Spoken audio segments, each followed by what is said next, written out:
Hello everyone, मैं हूं Imran NISM trainer. अगर आप एनआईएसएम सीरीज 5 पे म्यूचुअल फंड डिस्ट्रीब्यूशन एग्जाम की प्रिपरेशन कर रहे हैं तो इस वीडियो को बिल्कुल मिस मत कीजिए, क्योंकि आज हम सॉल्व करेंगे लेटेस्ट सिलेबस 2026 के according must expected mock test question, जिनके थ्रू आप एग्जाम का पैटर्न, कॉन्सेप्ट्स और ट्रिकी क्वेश्चन को आसानी से समझ पाएंगे। हर क्वेश्चन के बाद मैं एक्सप्लेनेशन भी दूंगा ताकि सिर्फ आंसर याद ना रहे, कॉन्सेप्ट भी क्लियर हो जाए। तो अपनी नोटबुक और पेन रेडी रखिए और देखते हैं आप 100 में से कितने मार्क्स स्कोर कर पाते हैं। चलिए मॉक टेस्ट स्टार्ट करते हैं। Long term capital gain is not taxed in which of this fund? कौन सा म्यूचुअल फंड ऐसा है जिसमें long term capital gain tax नहीं लगता है? पहला ऑप्शन है बैलेंस्ड एडवांटेज फंड, दूसरा ऑप्शन है बैलेंस्ड फंड, तीसरा ऑप्शन है डाइवर्सिफाइड इक्विटी फंड, ऑप्शन है both A and B, only C, only A, और लास्ट ऑप्शन है capital gains from all types of mutual fund are taxed subjected to certain condition. तो इसका right answer है last option, capital gains from all types of mutual fund are taxed subjected to certain condition. Long term capital gain tax mutual fund पर taxable होते हैं, लेकिन tax rate depend करता है fund type और holding period पर। जैसे कि अगर आप एक साल से ज्यादा होल्ड करते हो, इक्विटी ओरिएंटेड फंड में अगर आप एक साल से ज्यादा होल्ड करते हो तो 1,25,000 तक गेन टैक्स फ्री होता है। उस पर जो टैक्स लगता है वो कितना लगता है? 12.5%। इक्विटी म्यूचुअल फंड में थोड़ा टैक्स बेनिफिट मिलता है, बट कंप्लीटली टैक्स फ्री नहीं होता है। Which expenses can be charged by the AMC to a mutual fund scheme? AMC कौन से एक्सपेंस म्यूचुअल फंड स्कीम से चार्ज कर सकती है? पहला option expenses which are incurred to manage the fund, expenses which are incurred to launch the fund, expenses which are incurred by the AMC, expenses which are incurred by the investor in buying the fund। तो हम लोग पढ़ चुके manage the fund. Fund को manage करने के लिए वो एक्सपेंस चार्ज करती है, जिसे टोटल एक्सपेंस रेशियो भी कहते हैं।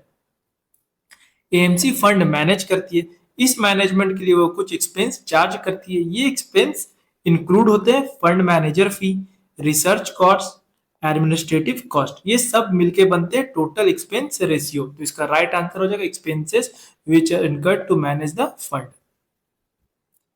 Samita is a young investor and her parents advise her to invest in fixed deposit of bank so that these funds can be used for her retirement. If Samita follows her parents' advice, what risk does she face? Samita young है, उसको retirement के लिए FD suggest किया गया है और वो FD में इन्वेस्ट करेगी, तो उसको कौन सा रिस्क फेस करना पड़ेगा? पहला ऑप्शन है she has to select the correct bank which is financially strong, दूसरा ऑप्शन है there is a high risk of default in her portfolio, तीसरा ऑप्शन है there is a risk of low return, चौथा option है there is no risk as fixed deposit are quite safe. तो इसका right answer है there is a risk of low return, क्योंकि FD में return थोड़ा कम होता है। एफडी यूजली लो रिटर्न देता है, पर जब आप इन्फ्लेशन को एडजस्ट करते हो तो रियल रिटर्न बहुत कम या कभी कभी निगेटिव भी हो जाता है। इसका मतलब है एफडी से वेल्थ ग्रो नहीं हो पाती, इसलिए रिटायरमेंट कॉर्पस बिल्ड करने में हेल्प नहीं करता। समीता यंग इन्वेस्टर है, उसके पास लॉन्ग टाइम हॉरिजिन है, तो उसको एफडी की जगह इन्वेस्ट करना चाहिए ग्रोथ स्टॉक या फिर इक्विटी म्यूचुअल फंड में। तो इसका राइट आंसर है there is a risk of low returns. Which of these investors will settle for lower returns as he/she prefers low level of risk? कौन सा इन्वेस्टर ऐसा होता है जो कम रिस्क लेना चाहता है और इसलिए कम रिटर्न से भी सेटिस्फाई हो जाता है? तो पहला ऑप्शन ए मॉडरेट इन्वेस्टर, दूसरा ऑप्शन ए कंजर्वेटिव इन्वेस्टर, तीसरा ऑप्शन है एन एग्रेसिव इन्वेस्टर, चौथा ऑप्शन है एन एडवेंचरस इन्वेस्टर। तो नाम से ही समझ में आ रहा, मॉडरेट मतलब थोड़ा रिस्क लेना चाहेगा और थोड़ा सेफ रहेगा। एक कंजर्वेटिव, ज्यादा ही कंजर्व है, तो ये इसका राइट आंसर है कंजर्वेटिव इन्वेस्टर। कंजर्वेटिव इन्वेस्टर का मेन फोकस होता है कैपिटल सेफ रहे, वो रिस्की इन्वेस्टमेंट अवॉइड करता है, इसलिए वो लो रिटर्न एक्सेप्ट कर लेता है। इन्वेस्टर तीन टाइप के होते हैं, कंजर्वेटिव जिसमें रिस्क कम चाहिए, रिटर्न भी कम चाहिए होता है, दूसरा होता है मॉडरेट, थोड़ा रिस्क थोड़ा रिटर्न, तीसरा होता है एग्रेसिव और एडवेंचरस मतलब high risk high return. A certificate of deposit issued by a bank will be for bank जो सर्टिफिकेट ऑफ डिपॉजिट इशू करता है वो कितने टाइम पीरियड के लिए होता है? पहला ऑप्शन है 3 days to 2 years, दूसरा ऑप्शन है 7 days to 1 year, तीसरा ऑप्शन है 45 days और चौथा ऑप्शन है 3 years। तो इसका राइट आंसर है दूसरा वाला 7 days to 1 year। Certificate of deposit एक फिक्स्ड इनकम इन्वेस्टमेंट टूल होता है। ये रिजर्व बैंक ऑफ इंडिया के रूल्स के अंडर गवर्न होता है। ये डीमेट फॉर्म में इशू होता है, फिजिकली नहीं इशू होता है। तो ये भी याद रखिएगा, certificate of deposit demat form में इशू होता है। ये कैसे काम करता है? ये एक एग्रीमेंट होता है डिपॉजिटर और बैंक के बीच। आप पैसा डिपॉजिट करते हो, बैंक आपको फिक्स्ड इंटरेस्ट देता है, मतलब एफडी जैसा ही कॉन्सेप्ट है, बट ट्रेडेबल इंस्ट्रूमेंट होता है। तो यहाँ याद दो चीज रखिएगा कि बैंक इशू करता है जो सर्टिफिकेट ऑफ डिपॉजिट, उसका जो टाइम होता है 7 days से 1 year तक होता है, और जो फाइनेंशियल इंस्टीट्यूट इशू करता है वो 1 year से 3 year तक होता है। तो एग्जाम में ये भी पूछ दिया जाता है कि बैंक का क्या टाइमिंग है और फाइनेंशियल इंस्टीट्यूट का क्या टाइमिंग है, और ये क्वेश्चन बहुत इंपॉर्टेंट एग्जाम में आ ही जाता है। तो इसको अच्छे से आप लोग याद कर लीजिएगा। A credible benchmark of a mutual fund scheme should be in sync with एक proper benchmark mutual fund scheme के किस किस चीज के साथ मैच होना चाहिए। पहला ऑप्शन है investment strategy of the scheme, दूसरा ऑप्शन है asset allocation pattern of the scheme, तीसरा ऑप्शन है investment objective of the scheme, चौथा ऑप्शन है ऑल ऑफ द एबव। तो इसका राइट आंसर है all of the above. Benchmark मतलब एक रेफरेंस इंडेक्स जिससे फंड का परफॉर्मेंस कंपेयर होता है, उसी को बेंचमार्क कहते हैं। बेंचमार्क सही तब होता है जब वो मैच करता है फंड के गोल से, फंड के एलोकेशन से और फंड के स्ट्रेटेजी से। इसलिए इसका राइट आंसर है all of the above. Identify the false statement. A mutual fund investing across many countries will keep its benchmark index which is based on US equity markets। दूसरा option है for gold ETF, gold price will be the ideal benchmark. तो दूसरा option तो correct है और पहला option false है, क्योंकि सारे ही ग्लोबल फंड का बेंचमार्क यूएस इक्विटी मार्केट से तो बेस्ड नहीं हो सकता। इसका राइट आंसर है only one is false. Mutual fund का बेंचमार्क डिपेंड करता है कि स्कीम कहां इन्वेस्ट कर रही है। ग्लोबल फंड का बेंचमार्क यूएस इंडेक्स होगा, ये ऑप्शन गलत है, क्योंकि ग्लोबल फंड मल्टीपल कंट्रीज में इन्वेस्ट करते हैं, इसलिए बेंचमार्क भी मिक्स्ड और ग्लोबल इंडेक्स होना चाहिए। सिर्फ यूएस इंडेक्स यूज नहीं कर सकते हैं। गोल्ड ईटीएफ का बेंचमार्क गोल्ड प्राइस ही होता है। गोल्ड ईटीएफ डायरेक्टली गोल्ड को ट्रैक करता है, इसलिए बेंचमार्क भी गोल्ड ही होगा। तो बी ट्रू है और ओनली वन इज फॉल्स, इसका राइट आंसर है। Mutual funds can not distribute income dividend out of. Mutual fund किस सोर्स से डिविडेंड नहीं दे सकता? पहला option dividend which are received from equity investment, दूसरा ऑप्शन है unrealised appreciation in value of investment, तीसरा ऑप्शन है इनकम एक्रूअल्स, चौथा ऑप्शन है realised gain from sale of investment. तो इसका राइट आंसर है unrealised appreciation in value of investment. Mutual fund dividend सिर्फ रियल इनकम से देता है, पेपर प्रॉफिट या फिर अनरियलाइज्ड गेन से नहीं।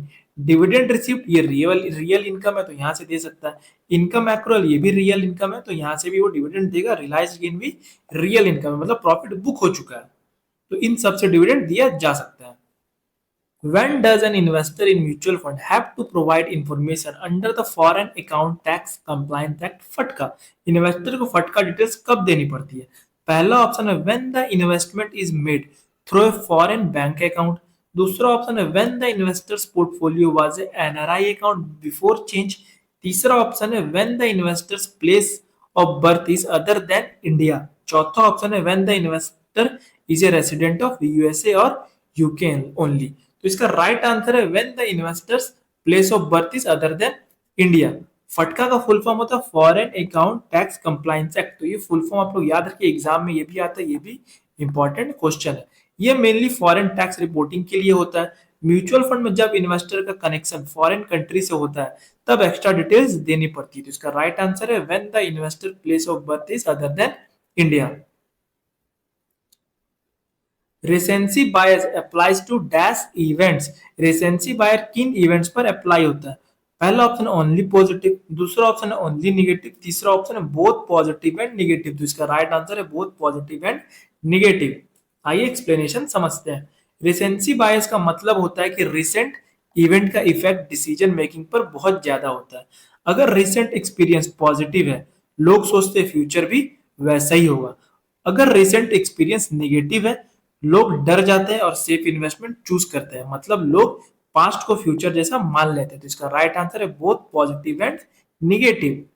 Identify the true statement. इन दोनों स्टेटमेंट में से कौन सा स्टेटमेंट ट्रू है? पहला स्टेटमेंट है it is mandatory for the AMC to disclose the valuation policy. तो मैंडेटरी है वैल्यूएशन पॉलिसी को डिस्क्लोज करना। दूसरा ऑप्शन है the AMC is not accountable for policy and procedure for detecting and preventing incorrect valuation. तो option B जो है वो गलत है और ऑप्शन ए जो है वो ट्रू है। तो इसमें से only A is true, right answer होगा। एएमसी को अपनी वैल्यूएशन पॉलिसी और प्रोसीजर डिस्क्लोज करने होते हैं स्टेटमेंट ऑफ एडिशनल इंफॉर्मेशन में और एएमसी की वेबसाइट पर। इसका पर्पस होता है ट्रांसपेरेंसी मेंटेन करना, ताकि इन्वेस्टर को पता हो कि वैल्यूएशन कैसे की जा रही है। चाहे डिस्क्लोजर किया हो या नहीं, वैल्यूएशन की ट्रू और फेयर होने की रिस्पॉन्सिबिलिटी और करेक्ट एनएवी कैलकुलेट करने की रिस्पॉन्सिबिलिटी हमेशा एएमसी की होती है। Which of these expenses can be charged to a mutual fund scheme by the AMC? AMC कौन सा खर्चा इन्वेस्टर के फंड से ले सकता है? पहला option rent for registered office of the mutual fund, ये तो नहीं ले सकता। दूसरा ऑप्शन है salaries of mutual fund management team, salary भी नहीं ले सकता वो। तीसरा ऑप्शन है general administrative expenses of the AMC, ये भी नहीं ले सकता। चौथा ऑप्शन है fees of custodian end fund administrative, तो राइट आंसर है fees of custodian end fund administrators. SEBI regulation के अकॉर्डिंग एएमसी कुछ एक्सपेंस म्यूचुअल फंड स्कीम पर चार्ज कर सकती है, लेकिन सिर्फ वही जो डायरेक्टली फंड के मैनेजमेंट और ऑपरेशन से रिलेटेड हो। जो अलाउड एक्सपेंसेस है कस्टोडियन फीस है, क्योंकि एसेट को सेफ रखने के लिए लिया जाता है। फंड एडमिनिस्ट्रेटिव फीस है, जो ऑपरेशन और कंप्लायंस मैनेज करने के लिए लिया जाता है। जो नॉट अलाउड एक्सपेंसेस है मतलब एएमसी खुद बियर करेगी, वो है रजिस्टर्ड ऑफिस का रेंट, फंड मैनेजमेंट टीम की सैलरी, एएमसी के general administrative expenses. If an investor has to change his default account he she has to do it with, अगर इन्वेस्टर अपना डिफॉल्ट बैंक अकाउंट चेंज करना चाहता है तो वो कैसे करेगा? पहला ऑप्शन है द केवाईसी रजिस्ट्रेशन एजेंसी, दूसरा ऑप्शन है एमफी, तीसरा ऑप्शन है आइदर केआरए और एमपी, चौथा ऑप्शन है the mutual fund AMC directly. तो इसका राइट आंसर है the mutual fund AMC directly. Mutual fund investor को ये फैसिलिटी देते हैं कि वो मल्टीपल बैंक अकाउंट्स रजिस्टर कर सकते हैं, ताकि रिडम्पशन, डिविडेंड और दूसरे पे आउट्स इजिली रिसीव हो सके। एक individual investor maximum 5 accounts register कर सकता है।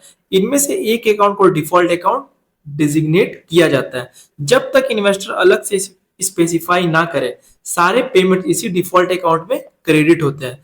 इन्वेस्टर कभी भी डिफॉल्ट बैंक अकाउंट चेंज कर सकता है, इसके लिए एएमसी को इंस्ट्रक्शन देना होता है। Which tax is payable on the reduction of units of equity oriented fund? जब आप इक्विटी ओरिएंटेड म्यूचुअल फंड के यूनिट्स रिडीम करते हो तब कौन सा टैक्स लगता है? पहला ऑप्शन है डिविडेंड डिस्ट्रीब्यूशन टैक्स, दूसरा ऑप्शन है सिक्योरिटी ट्रांजैक्शन टैक्स, तीसरा ऑप्शन है वेल्थ टैक्स, चौथा ऑप्शन है अल्टरनेट डिविडेंड टैक्स। तो जब भी इक्विटी म्यूचुअल फंड को रिडीम करते हैं तो सिक्योरिटी ट्रांजैक्शन टैक्स लगता है। आपको ये याद रखना है कि इक्विटी म्यूचुअल फंड पे लगता है, ना कि डेट म्यूचुअल फंड पे। तो इसका राइट आंसर क्या हो जाएगा? सिक्योरिटी ट्रांजैक्शन टैक्स, यानी कि एसटीटी। इक्विटी म्यूचुअल फंड का रिडक्शन स्टॉक मार्केट ट्रांजैक्शन जैसा ट्रीट होता है, इसलिए एसटीटी चार्ज होता है। एसटीटी ऑटोमेटिकली डिडक्ट होता है, इन्वेस्टर को अलग से पे नहीं करना पड़ता, सिर्फ इक्विटी ओरिएंटेड फंड पर लगता है। तो एग्जाम में ये भी पूछ देता ट्रू और फॉल्स में कि क्या डेट म्यूचुअल फंड में एसटीटी लगता है, तो वहां पे राइट आंसर हो जाएगा नो, डेट म्यूचुअल फंड में एसटीटी नहीं लगता, एसटीटी सिर्फ इक्विटी म्यूचुअल फंड में लगता है। What is the goal-based approach to financial planning focused on? Goal-based financial planning का main focus क्या होता है? पहला ऑप्शन है to generate a limited amount of money, दूसरा ऑप्शन है an investment plan which is focused on a specific goal, तीसरा option है an investment plan with a specific risk profile, चौथा ऑप्शन है a specific option of investment।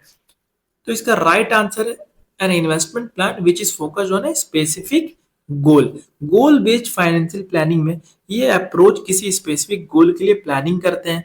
Example जैसे कि child की higher education के लिए इन्वेस्टमेंट, हर गोल के लिए सेपरेट इन्वेस्टमेंट प्लान बनाया जाता है। कंप्रहेंसिव फाइनेंशियल प्लानिंग क्या हो गया? इस अप्रोच में एक पर्सन कि सारे फाइनेंशियल गोल को एक साथ कंसिडर किया जाता है, जैसे retirement, child education, house, emergency fund, सबको एक साथ मिला करके उसी में ट्रीट किया जाता है। फिर उन सब के हिसाब से ओवरऑल इन्वेस्टमेंट स्ट्रेटेजी बनाई जाती है। The first step in developing a model portfolio is, model portfolio बनाने का फर्स्ट स्टेप क्या होता है? पहला ऑप्शन है deciding the size of portfolio, दूसरा ऑप्शन है selection of the mutual fund scheme, तीसरा ऑप्शन है सेटिंग ऑफ गोल्स, चौथा ऑप्शन है नन ऑफ द एबव। तो इसका राइट आंसर है setting of goals. Step for developing a model portfolio, चार स्टेप होता है। पहला स्टेप है इन्वेस्टर के गोल समझना, जैसे कि सबसे पहले इन्वेस्टर की नीड्स और फाइनेंशियल गोल आइडेंटिफाई करना जरूरी है, जैसे short term, long term, retirement, education. Financial product को समझना, अलग अलग प्रोडक्ट्स के रिस्क, रिटर्न, लिक्विडिटी, मैच्योरिटी समझना। जो तीसरा इंपॉर्टेंट है एसेट एलोकेशन डिसाइड करना, इन्वेस्टर के गोल्स और रिस्क प्रोफाइल के हिसाब से डिफरेंट एसेट का राइट मिक्स डिसाइड करना, इसको ही टेक्निकल लैंग्वेज में एसेट एलोकेशन कहते हैं। चौथा है सुटेबल म्यूचुअल फंड सिलेक्ट करना, फर्स्ट स्टेप में हर एसेट कैटेगरी के under best mutual fund scheme choose करना। तो इसका राइट आंसर क्या हो जाएगा? Setting of goals. Which type of funds investment objective could be to achieve growth by investing in equity and equity related instruments balanced with income generation by investing in debt and money market instrument? Question में ये पूछा जा रहा है कि कौन सा fund ऐसा होता है जो इक्विटी से ग्रोथ देता है और डेट से इनकम देता है। तो पहला ऑप्शन है आर्बिट्राज फंड, दूसरा ऑप्शन है मनी मार्केट फंड, तीसरा ऑप्शन है इक्विटी फंड और चौथा ऑप्शन है बैलेंस्ड फंड। तो यहाँ राइट आंसर हो जाएगा balanced fund. Balanced fund investor को एक ही पोर्टफोलियो में इक्विटी और डेट दोनों का एक्सपोजर देता है। इसका मेन ऑब्जेक्ट होता है इक्विटी से ग्रोथ यानी कि कैपिटल एप्रिसिएशन, और दूसरा ऑब्जेक्टिव होता है डेट से इनकम और स्टेबिलिटी, मतलब रेगुलर इनकम और लो वॉलेटिलिटी। तो इसका राइट आंसर हो जाएगा बैलेंस्ड फंड।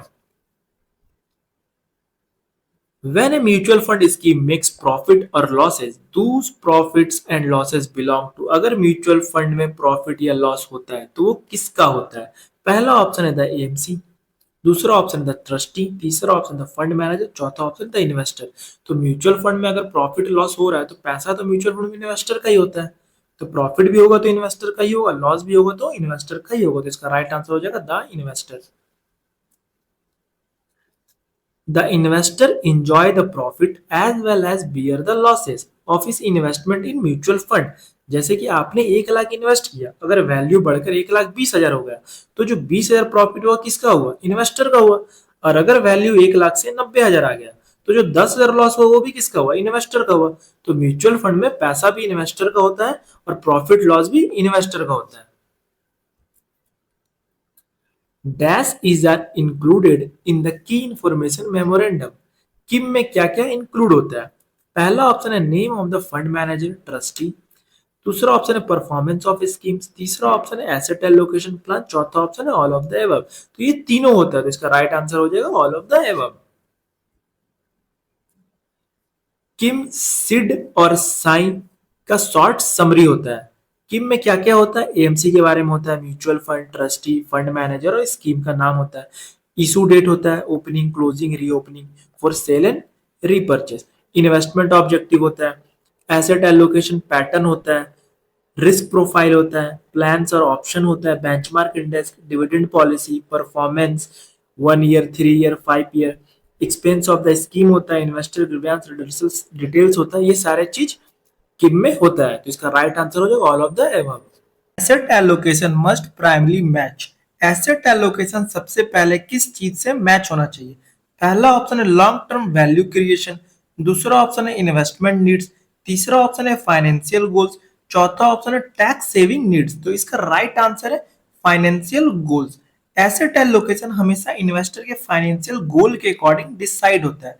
फाइनेंशियल गोल का मतलब क्या है? Retirement planning, children education, house purchase, marriage fund, wealth creation. तो इसका राइट आंसर है financial goal. If there is a breach of the code of conduct by an intermediary and a second violation by the intermediary is proved, then the registration of the intermediary is dash। अगर mutual fund distributor code of conduct का violation करता है और दूसरी बार भी violation proof हो जाता है तो उस डिस्ट्रीब्यूटर का रजिस्ट्रेशन क्या होगा? पहला ऑप्शन है नॉट रिन्यूड, दूसरा ऑप्शन है कैंसल्ड, तीसरा ऑप्शन है सस्पेंडेड, चौथा ऑप्शन है विथहेल्ड। तो इसका राइट आंसर है कैंसल्ड। एम्फी के रूल्स के अकॉर्डिंग अगर mutual fund distributor code of conduct break करता है तो प्रोसेस स्टेप बाय स्टेप होता है। पहला स्टेप है एक्सप्लेनेशन मांगा जाता है।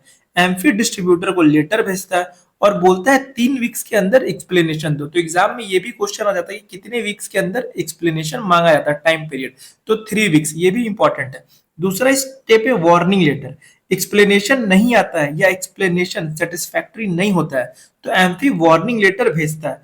वार्निंग में लिखा होता है अगर फ्यूचर में फिर वायलेशन हुआ तो रजिस्ट्रेशन कैंसिल हो जाएगा। तीसरा स्टेप है सेकंड वायलेशन।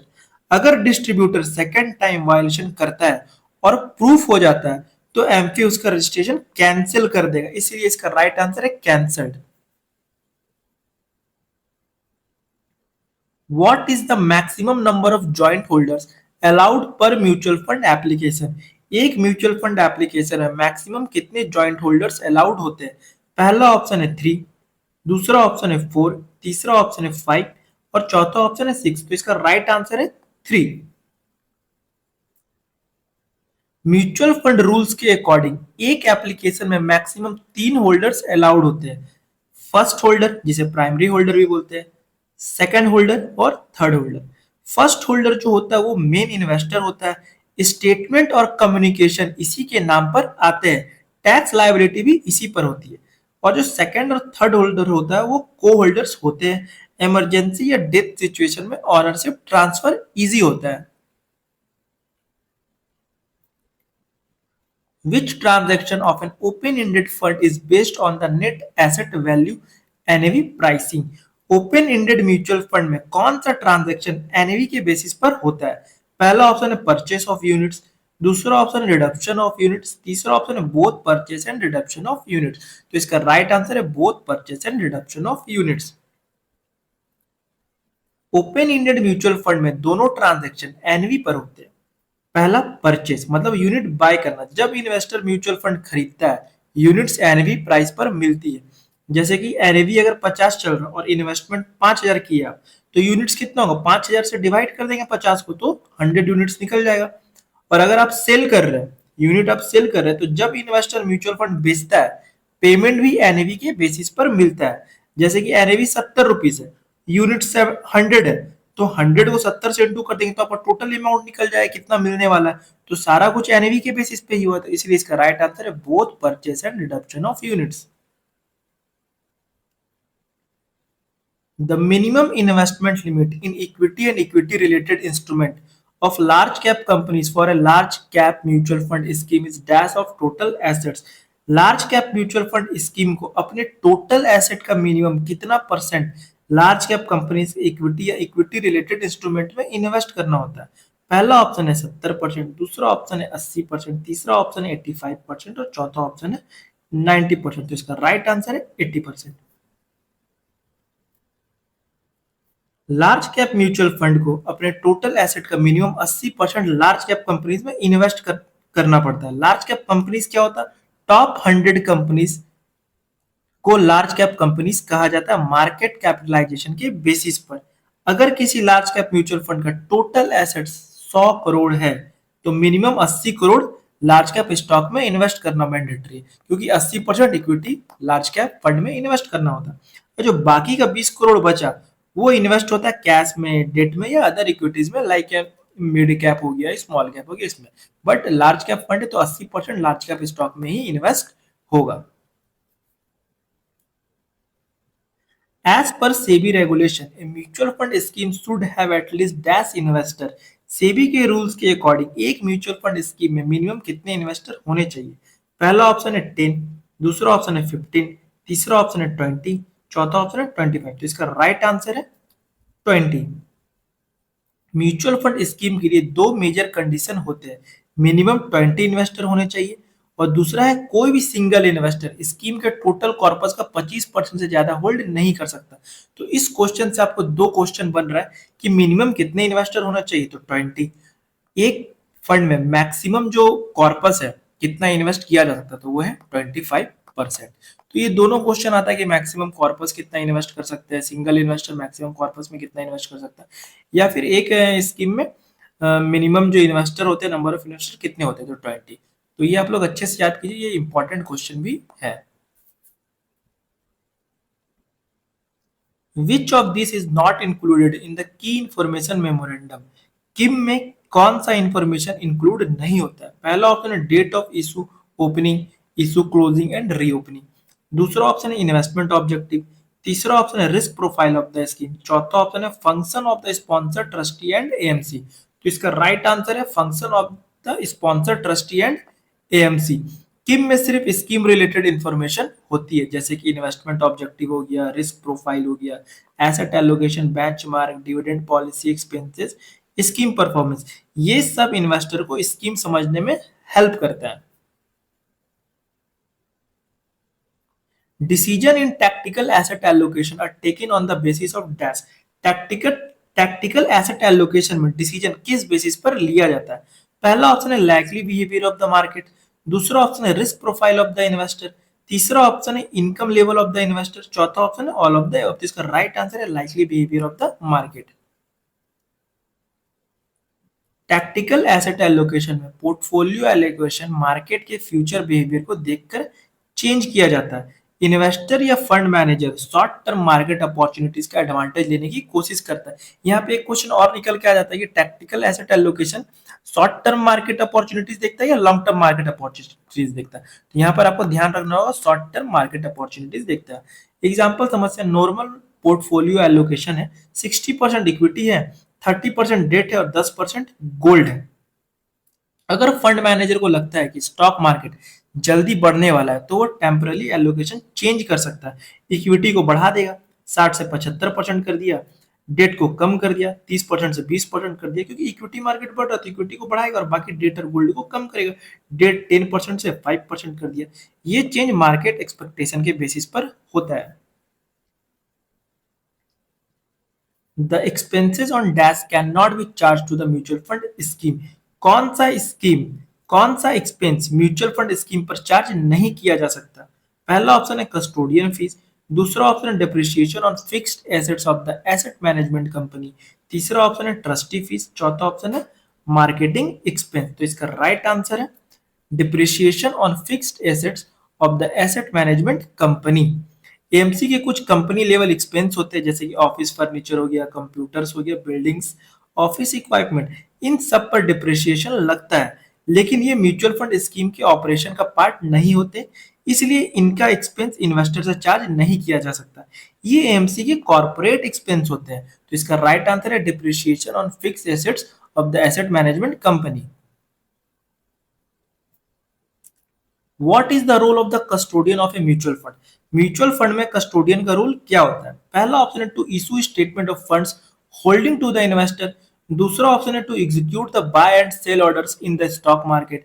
तीसरा ऑप्शन है to keep the safe custody of the securities of the mutual fund scheme. चौथा ऑप्शन है to issue account statement to the mutual fund unit holders. तो हम लोग पढ़ चुके हैं कि कस्टोडियन का रोल क्या होता है, ट्रस्टी का रोल क्या होता है, स्पॉन्सर का रोल क्या होता है। तो ट्रस्टी का रोल होता है 3 नंबर वाला, to keep the safe custody of the securities of the mutual fund scheme. Custodian का मेन काम होता है म्यूचुअल फंड के सिक्योरिटीज को सेफ रखना। सिक्योरिटीज का मतलब है shares, stock, bonds, government securities, other financial instrument. Custodian क्या करता है? म्यूचुअल फंड के एसेट्स को सेफ कस्टडी में रखता है, सिक्योरिटीज की डिलीवरी, रिसीव और ट्रांसफर करता है, बाय और सेल ट्रांजेक्शन का सेटलमेंट हैंडल करता है। What is the investment range for the mutual fund house to invest in debt instrument for a balanced hybrid fund? Balanced hybrid fund में debt instrument में mutual fund कितना percent invest कर सकता है? पहला option है 20% एंड 40%। दूसरा option है 40% एंड 60%। तीसरा ऑप्शन है 10% एंड 30%। चौथा ऑप्शन है 20% एंड 50%। तो इसका राइट आंसर है 40% एंड 60%। अगर किसी बैलेंस्ड हाइब्रिड फंड का टोटल एसेट 100 करोड़ है तो इक्विटी में कितना इन्वेस्ट होगा, 40 करोड़ से 60 करोड़, और डेट में 40 करोड़ से 60 करोड़। अगर इक्विटी में 40 करोड़ हो रहा है तो डेट में 60 करोड़ होगा, और अगर इक्विटी में 60 करोड़ हो रहा है तो डेट में 40 करोड़ होगा। फंड मैनेजर मार्केट सिचुएशन के अकॉर्डिंग एलोकेशन एडजस्ट कर सकता है, लेकिन रेंज के अंदर ही। और रेंज क्या है, 40% से 60% बैलेंस्ड फंड में। Identify the transaction on which security transaction tax STT is applicable. Security transaction tax STT किस ट्रांजेक्शन पर लगता है? पहला ऑप्शन है purchase transaction of debt mutual fund, दूसरा ऑप्शन है purchase transaction of equity mutual fund, तीसरा option redemption transaction of debt mutual fund, और चौथा ऑप्शन है redemption transaction of equity mutual fund. तो इसका राइट आंसर है redemption transaction of equity mutual fund. STT सिर्फ इक्विटी ओरिएंटेड म्यूचुअल फंड के redemption या सेल पर लगता है। जब investor equity mutual fund units बेचता है तब एसटीटी लगता है। तो एसटीटी हमेशा इक्विटी म्यूचुअल फंड पे लगता है, वो भी सेल पे लगता है, ठीक है। और डेट म्यूचुअल फंड में एसटीटी नहीं लगता। तो एग्जाम में ये भी क्वेश्चन आ जाता है कि क्या डेट म्यूचुअल फंड पे एसटीटी लगता है सेल करने पे या बाय करने पे। तो डेट म्यूचुअल फंड में एसटीटी नहीं लगता, और एसटीटी जो चार्जेस है 0.001% है। तो आप लोग याद रखिएगा, ये क्वेश्चन बराबर एग्जाम में पूछा जाता है कि एसटीटी कब लगता है। तो redemption of equity mutual fund, equity mutual fund को बेचने पर लगता है। Gold prices are used as benchmark for, gold price को बेंचमार्क किस फंड के लिए यूज किया जाता है? पहला ऑप्शन है गोल्ड सेविंग फंड, दूसरा ऑप्शन है गिल्ट फंड, तीसरा ऑप्शन है गोल्ड माइनिंग कंपनीज फंड, चौथा ऑप्शन है ऑल ऑफ द एबव। तो इसका राइट आंसर है गोल्ड सेविंग फंड, क्योंकि गोल्ड सेविंग फंड में गोल्ड को ही बेंचमार्क माना जाए। गिल्ड फंड तो आपका गवर्नमेंट सिक्योरिटीज फंड हो गया। गोल्ड माइनिंग कंपनीज फंड मतलब कि जो कंपनी गोल्ड माइनिंग कर रही हो सकती है, कुछ और भी करती हो, तो वो नहीं हो सकता, और ऑल ऑफ द अबव तो होगा ही नहीं। तो इसका राइट आंसर है gold saving fund. Gold saving fund या gold ETF based fund directly gold में इन्वेस्ट करते हैं, इसलिए उनका परफॉर्मेंस गोल्ड प्राइस के साथ मूव करता है। एग्जाम्पल में समझते हैं, गोल्ड प्राइस अगर 10% बढ़ता है तो गोल्ड ईटीएफ या गोल्ड सेविंग फंड का रिटर्न भी अप्रॉक्स 10% के पास हो सकता है, इसलिए गोल्ड प्राइस ही उनका बेंचमार्क होता है। गोल्ड ईटीएफ और गोल्ड सेविंग फंड ही गोल्ड प्राइस का बेंचमार्क होता है। तो ये आप लोग याद रखिएगा, इसका राइट आंसर है gold saving fund. Identify the true statement with respect to addendum, addendum के रिगार्डिंग कौन कौन से स्टेटमेंट सही है? पहला ऑप्शन है addendum must accompany the scheme, ये ऑप्शन राइट है। दूसरा ऑप्शन है addendum is considered to be part of the scheme related documents, ये भी ऑप्शन सही है। तीसरा ऑप्शन है both of the above are true, यानी ऊपर का दो ऑप्शन सही है, तो यानी तीसरा नंबर ही इसका राइट आंसर होगा। आइए एक्सप्लेनेशन समझते हैं। एडेंडम एक ऑफिशियली अपडेट डॉक्यूमेंट होता है जो म्यूचुअल फंड डॉक्यूमेंट में टेम्पररी या इंतरिम चेंजेस बताता है। एडेंडम कब यूज होता है? जब किसी डॉक्यूमेंट में कोई चेंज या अपडेट आता है, जैसे फंड मैनेजर चेंज हो गया, expense ratio change, address change, scheme details update हो गया, तब एडेंडम का यूज होता है। इससे कुछ इंपॉर्टेंट पॉइंट है, एडेंडम स्कीम रिलेटेड डॉक्यूमेंट का पार्ट होता है, ये किम के साथ एक कंपनी करता है, और ये इंतरिम अपडेट्स बताता है। तो इसका राइट आंसर हो जाएगा both of the above are true, मतलब दोनों स्टेटमेंट ऊपर का 1 और 2 ट्रू है। Identify which of these are non financial transaction, mutual fund में कौन सा ट्रांजेक्शन नॉन फाइनेंशियल ट्रांजेक्शन होते हैं?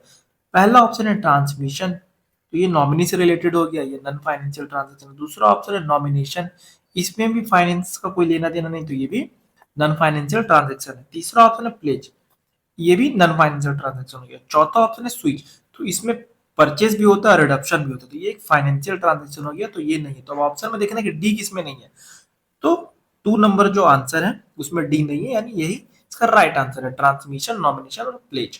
ट्रांसमिशन क्या हो गया? एक इन्वेस्टर की डेथ होने पर यूनिट लीगल हेयर या नॉमिनी को ट्रांसफर करना, इसमें पैसा इन्वेस्ट या रिडीम नहीं होता। नॉमिनेशन क्या हो गया? इन्वेस्टर किसी पर्सन को नॉमिनी डिक्लेयर करता है ताकि फ्यूचर में यूनिट उसको ट्रांसफर हो सके, इसमें भी मनी मूवमेंट नहीं होता, तो ये भी नॉन फाइनेंशियल ट्रांजेक्शन हो गया। प्लेज क्या हो गया? म्यूचुअल फंड यूनिट्स को लोन के अगेंस्ट कोलेटरल के रूप में रखना, यूनिट सेम रहता है, सिर्फ सिक्योरिटी के रूप में मार्क हो जाती है। और स्विच क्या हो गया? स्विच एक फाइनेंशियल ट्रांजेक्शन, क्योंकि इसमें रिडक्शन होता है और फिर परचेस होता है, फंड ए से रिडीम होता है और फंड बी में इन्वेस्ट होता है।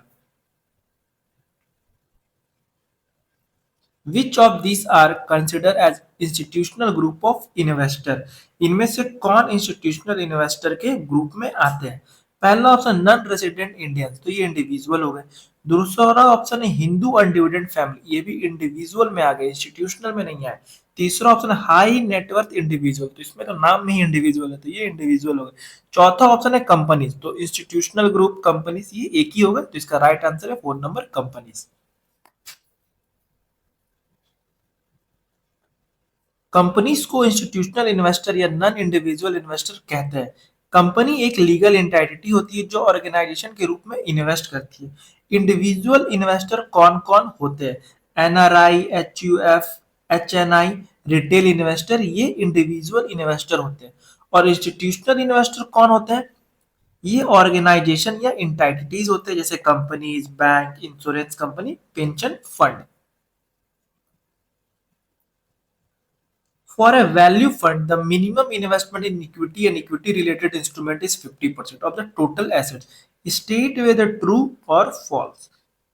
वैल्यू फंड में मिनिमम इक्विटी इन्वेस्टमेंट 50% होता है, क्या यह स्टेटमेंट ट्रू है या फॉल्स? तो ये स्टेटमेंट फॉल्स है, क्योंकि वैल्यू फंड में जो इक्विटी होता है वो 65% होता है।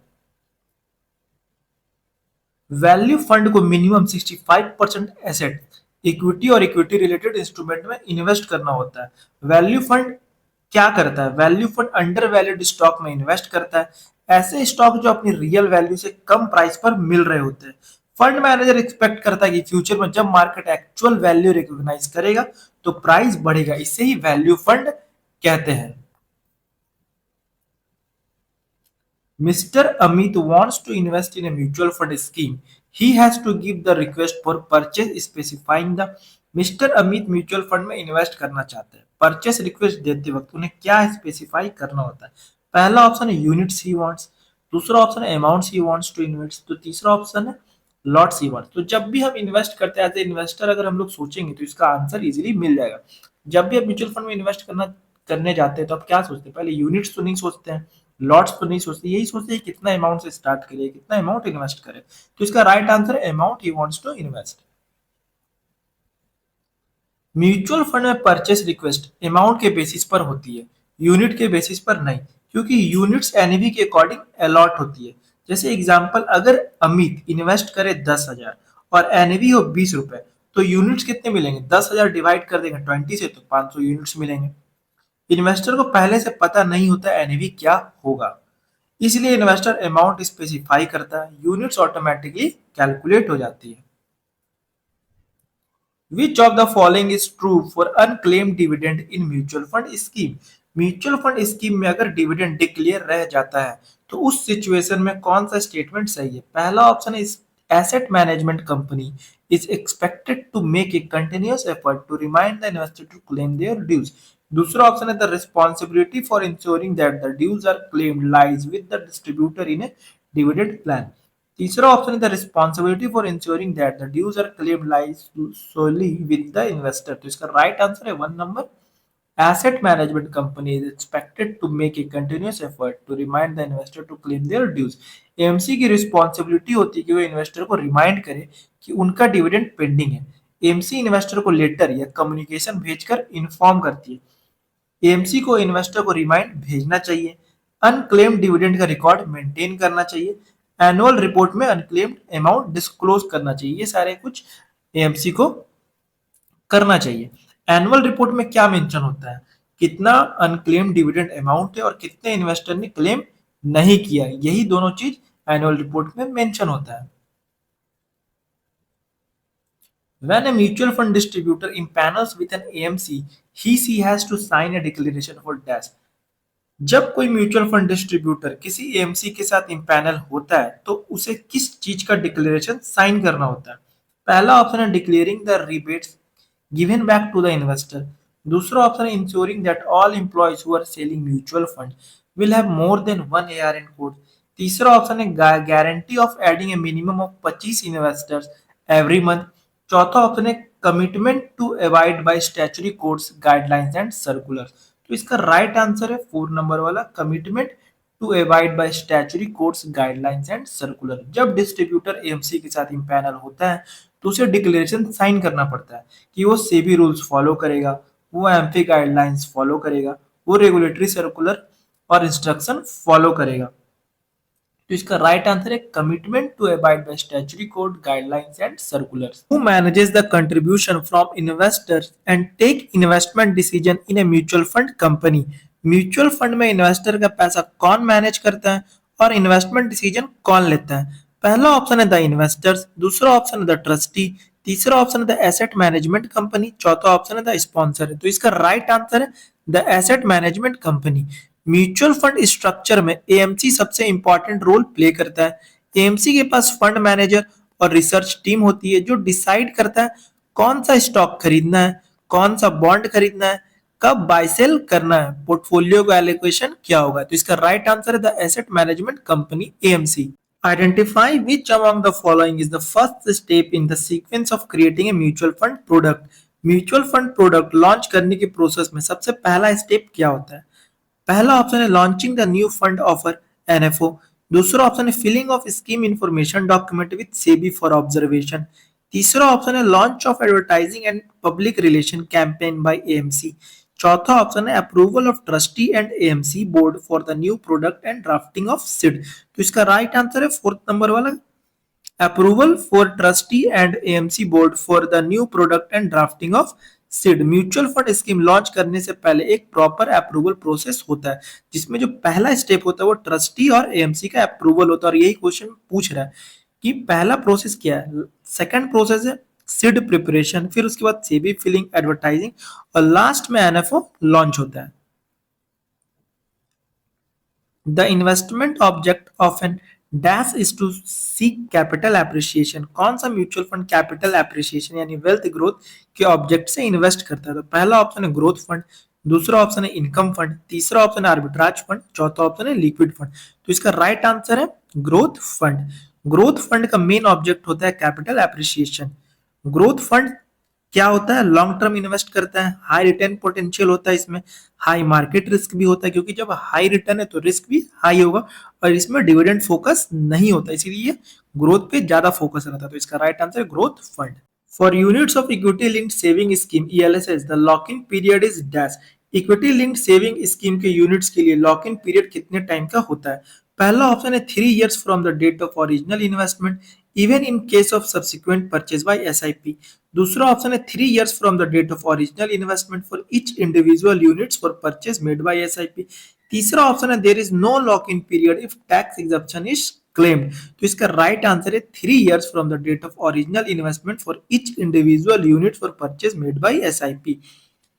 ईएलएसएस एक टैक्स सेविंग म्यूचुअल फंड होता है जिसमें सेक्शन 80C के अंडर टैक्स डिडक्शन मिलता है। इसमें लॉक इन पीरियड होता है 3 years का। ये याद रखना, एग्जाम में ये भी क्वेश्चन आ जाता है कि एलएसएस में लॉक इन पीरियड 3 years का होता है।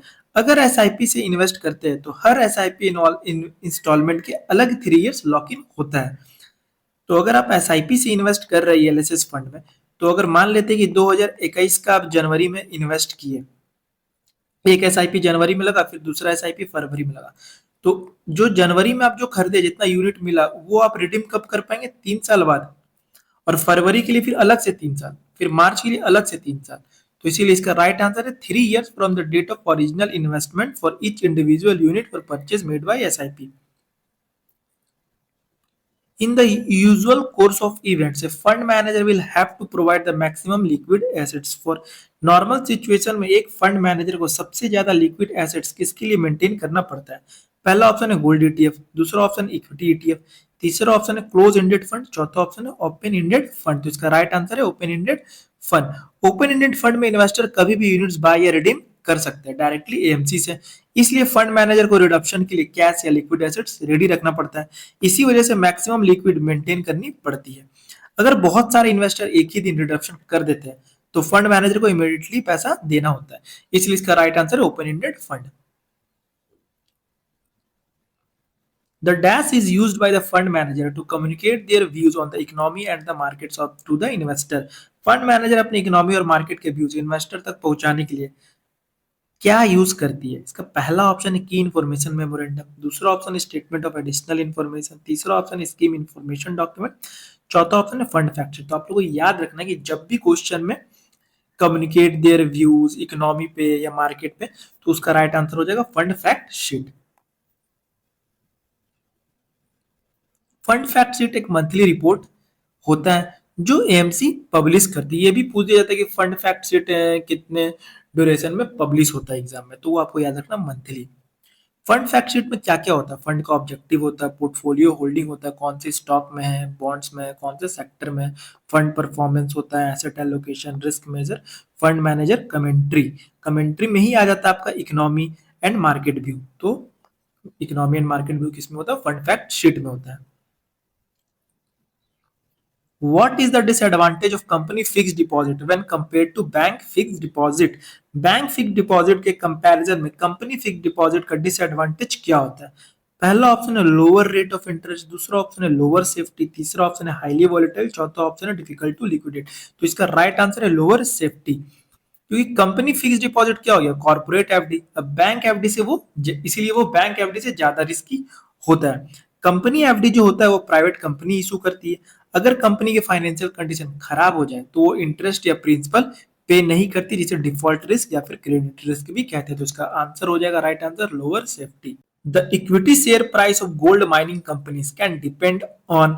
गोल्ड माइनिंग कंपनी के इक्विटी शेयर प्राइस किस चीज पर डिपेंड करते हैं? पहला ऑप्शन है the gold reserves of the company, दूसरा ऑप्शन है the operational efficiency and management of the company, तीसरा आंसर है इंटरनेशनल प्राइस ऑफ गोल्ड। तो ये तीनों चीजों पे गोल्ड का प्राइस डिपेंड करता है, तो इसीलिए इसका आंसर डी नंबर हो जाएगा, all of the above 1, 2 and 3।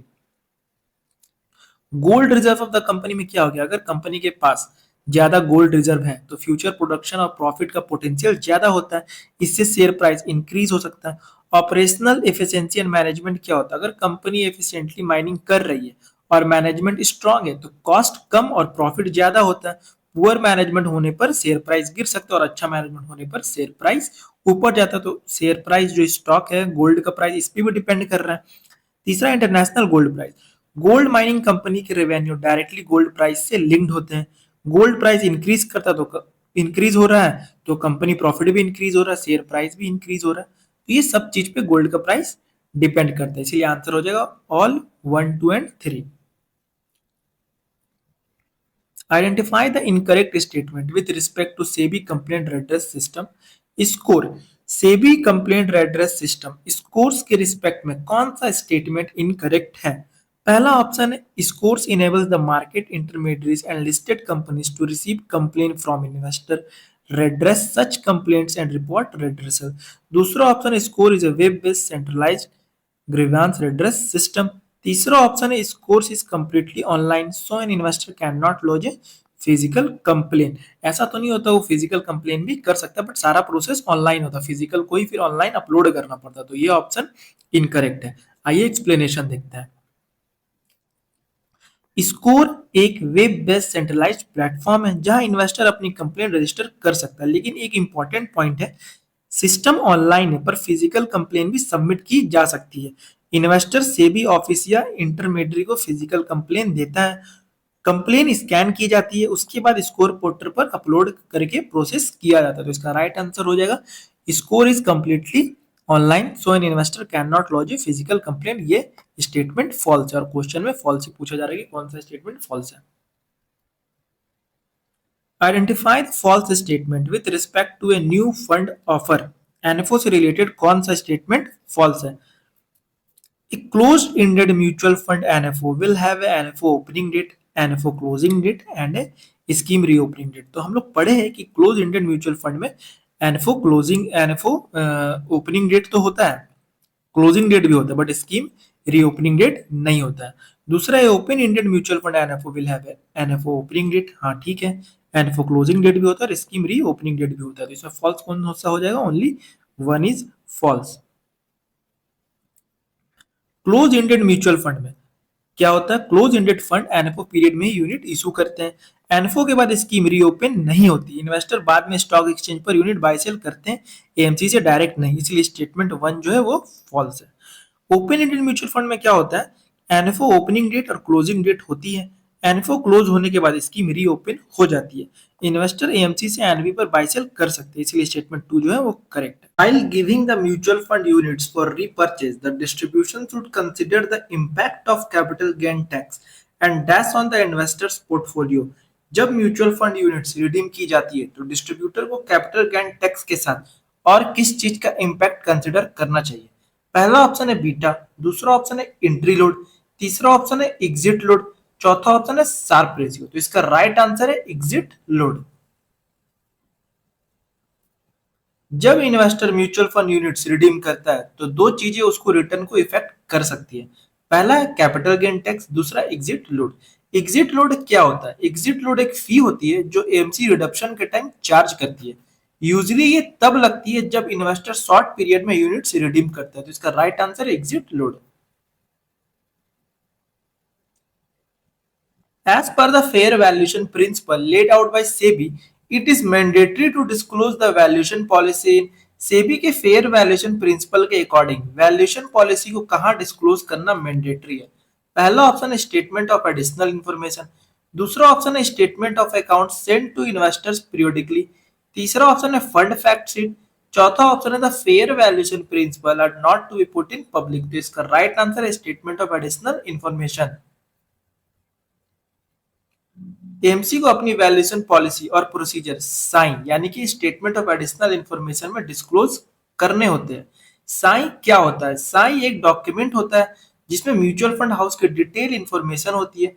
इसमें इंक्लूड होता है AMC details, valuation policy, risk management practices और इन्वेस्टर सर्विसेज। तो इसका राइट आंसर है स्टेटमेंट ऑफ एडिशनल इंफॉर्मेशन में वैल्यूएशन पॉलिसी इंक्लूड होता है।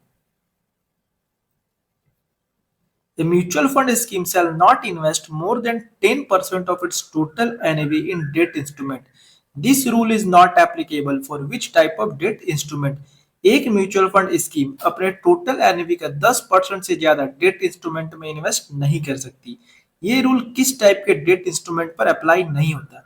पहला ऑप्शन है try party repo on government securities, दूसरा ऑप्शन है ट्रेजरी बिल्स, तीसरा ऑप्शन है गवर्नमेंट सिक्योरिटीज, चौथा ऑप्शन है ऑल ऑफ द एबव। तो इसका राइट आंसर है all of the above. Mutual fund single issuer के डेट इंस्ट्रूमेंट्स में मैक्सिमम 10% एनएवी तक इन्वेस्ट कर सकते हैं। ये रूल डाइवर्सिफिकेशन के लिए बनाया गया है, लेकिन कुछ इंस्ट्रूमेंट पर ये लिमिट नहीं होती क्योंकि ये वेरी लो रिस्क इंस्ट्रूमेंट होते हैं। सेबी ने एक्सेप्शन दिया है, जैसे कि गवर्नमेंट सिक्योरिटीज में ये नहीं होता है, treasury bill, try party repo on government securities. ये इंस्ट्रूमेंट गवर्नमेंट बैक्ड या हाईली सिक्योर होते हैं, इसलिए इनमें 10% इन्वेस्टमेंट लिमिट अप्लाई नहीं होता। तो इसीलिए इसका राइट आंसर जो all of the above. In the mutual fund industry, every AMC gives an ARN code number to the mutual fund distributor, which is to be renewed every 3 years. True or false? Mutual fund industry में AMC mutual fund distributor को ARN code देती है और ये 3 साल में renew होता है। क्या ये ट्रू है या फॉल्स है? तो ये फॉल्स है। AMFI issue the ARN code number, AMC issue नहीं करता, एमफी इशू करता है, इसीलिए ये स्टेटमेंट फॉल्स है।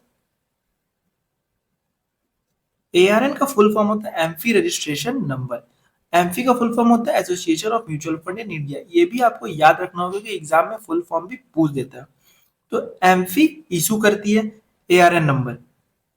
पहले प्रोसेस क्या होता है इसका? पहले एनआईएसएम सीरीज 5 पे सर्टिफिकेशन एग्जाम पास करना पड़ता है, उसके बाद केवाईडी नो योर डिस्ट्रीब्यूटर कंप्लीट करना होता है, फिर एम्फी में रजिस्ट्रेशन करना पड़ता है, तब एम्फी डिस्ट्रीब्यूशन को एआरएन नंबर अलॉट करती है।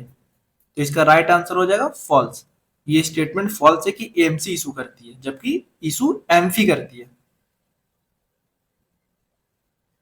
Which of the following have the highest credit risk?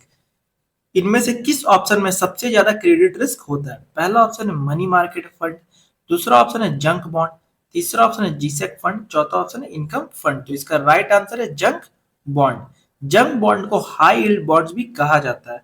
ये बॉन्ड लो क्रेडिट रेटिंग वाले होते हैं, इश्यूअर फाइनेंशियली स्ट्रांग नहीं होते, डिफॉल्ट का रिस्क ज्यादा होता है, इसलिए इनमें क्रेडिट रिस्क सबसे ज्यादा होता है।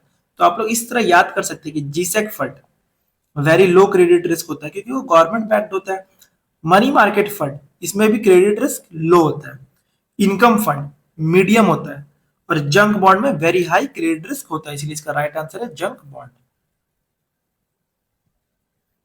Which information has to be included in the mutual fund application form when a non-resident subscribes to subscribe for the units.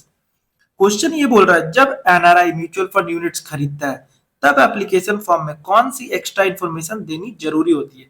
पहला ऑप्शन है पासपोर्ट डिटेल्स, दूसरा ऑप्शन है countries of residence in the past 1 year, तीसरा option है details of investment made in the last 1 year, और चौथा option है current overseas address. तो इसका राइट आंसर है करेंट ओवरसीज एड्रेस।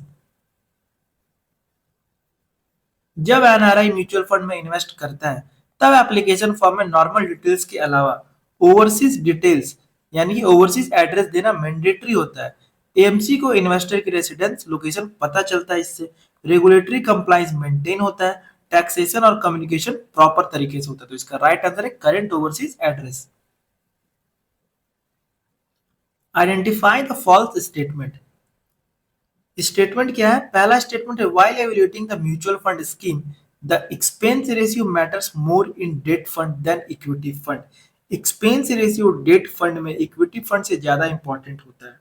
दूसरा स्टेटमेंट है an ultra short term debt fund has to mandatorily invest in high credit quality debt security. Ultra short term debt fund सिर्फ high credit quality securities में ही invest कर सकते हैं। तो ये दोनों में से देखना है कि कौन सा ऑप्शन फॉल्स है। तो ऑप्शन है ऑप्शन ए इज फॉल्स, दूसरा ऑप्शन है ओनली बी इज फॉल्स, और तीसरा option both A and B are false. तो इसका राइट आंसर है only B is false. Expense ratio matter more in debt fund than equity funds, इसीलिए option A जो बोला जा रहा है वो राइट है। एक्सपेंस रेशियो ज्यादा मैटर करता है डेट फंड में देन इक्विटी फंड से। रीजन क्या है? डेट फंड के रिटर्न जनरली 6 से 8% के रेंज में होता है, और एक्सपेंस रेशियो 1 से 1.5% हो जाए तो रिटर्न पर बड़ा इंपैक्ट पड़ता है, इसीलिए ऑप्शन ए जो है राइट है। ऑप्शन बी है फॉल्स। डेट फंड, अब इसका एग्जांपल समझते हैं। मान लेते हैं कि डेट फंड 7% है, एक्सपेंस रेशियो 1% है, तो नेट रिटर्न कितना आ गया? 6% आ गया। तो इसीलिए ज्यादा मैटर करता है डेट फंड में एक्सपेंस रेशियो। तो इसका राइट आंसर हो जाएगा only B is false. Identify the true statement with respect to total expense ratio. Total expense ratio के बारे में कौन सा स्टेटमेंट ट्रू है? पहला ऑप्शन है the AMC is not allowed to change the total expense ratio of a scheme during its entire lifetime. दूसरा option है the AMC can change the total expense ratio and it need not to be communicated to the unit holder as it an internal matter. तीसरा option है the AMC can change the total expense ratio and it has to be communicated to all the unit holders. चौथा option है there is no term as total expense ratio for a mutual fund scheme. तो इसका right answer है the AMC can change the total expense ratio and it has to be communicated to all the unit holder. अगर TER मतलब total expense ratio change होता है तो AMC को investor को इन्फॉर्म करना पड़ता है, ईमेल के थ्रू, वेबसाइट डिस्क्लोजर के थ्रू, या फिर फैक्ट शीट या कम्युनिकेशन के थ्रू। टोटल एक्सपेंस रेशियो मतलब हो गया म्यूचुअल फंड स्कीम को मैनेज करने का टोटल एनुअल कॉस्ट। इसमें इंक्लूड होता है fund management fees, administrative expenses, marketing expenses, distribution expenses. ये कॉस्ट एनएवी से डिडक्ट होती है। Identify the true statement. इनमें से कौन सा स्टेटमेंट ट्रू है? Beta is a measure of risk only for equity scheme. Option B है variance is a measure of risk for both debt and equity scheme. Option C a fall in prices of the debt securities due to default is known as a credit event. तो only A and B are true है, या only A and C true है, only B and C true है, या फिर all A and B C are true है। तो इसका right answer all A B C are true. Beta is a measure of risk only for equity scheme. अगर beta equal to 1 है तो market जैसा ही मूवमेंट होगा, अगर बीटा 1 से ज्यादा है तो मार्केट से ज्यादा वॉलेटाइल होगा, और अगर बीटा 1 से कम है तो मार्केट से कम वॉलेटाइल होगा। Variant is a measure of risk for both debt and equity. वो दोनों डेट एंड इक्विटी में रिस्क मेजर में काम आता है। Price fall due to default is called credit event. तो तीनों ही स्टेटमेंट जो है वो ट्रू है। If a person has to be traded in units of a closed-ended mutual fund on the stock exchange platform, then the units have to be held in dash. अगर कोई investor close ended mutual fund के unit stock exchange पर trade करना चाहता है तो unit किस form में होने चाहिए?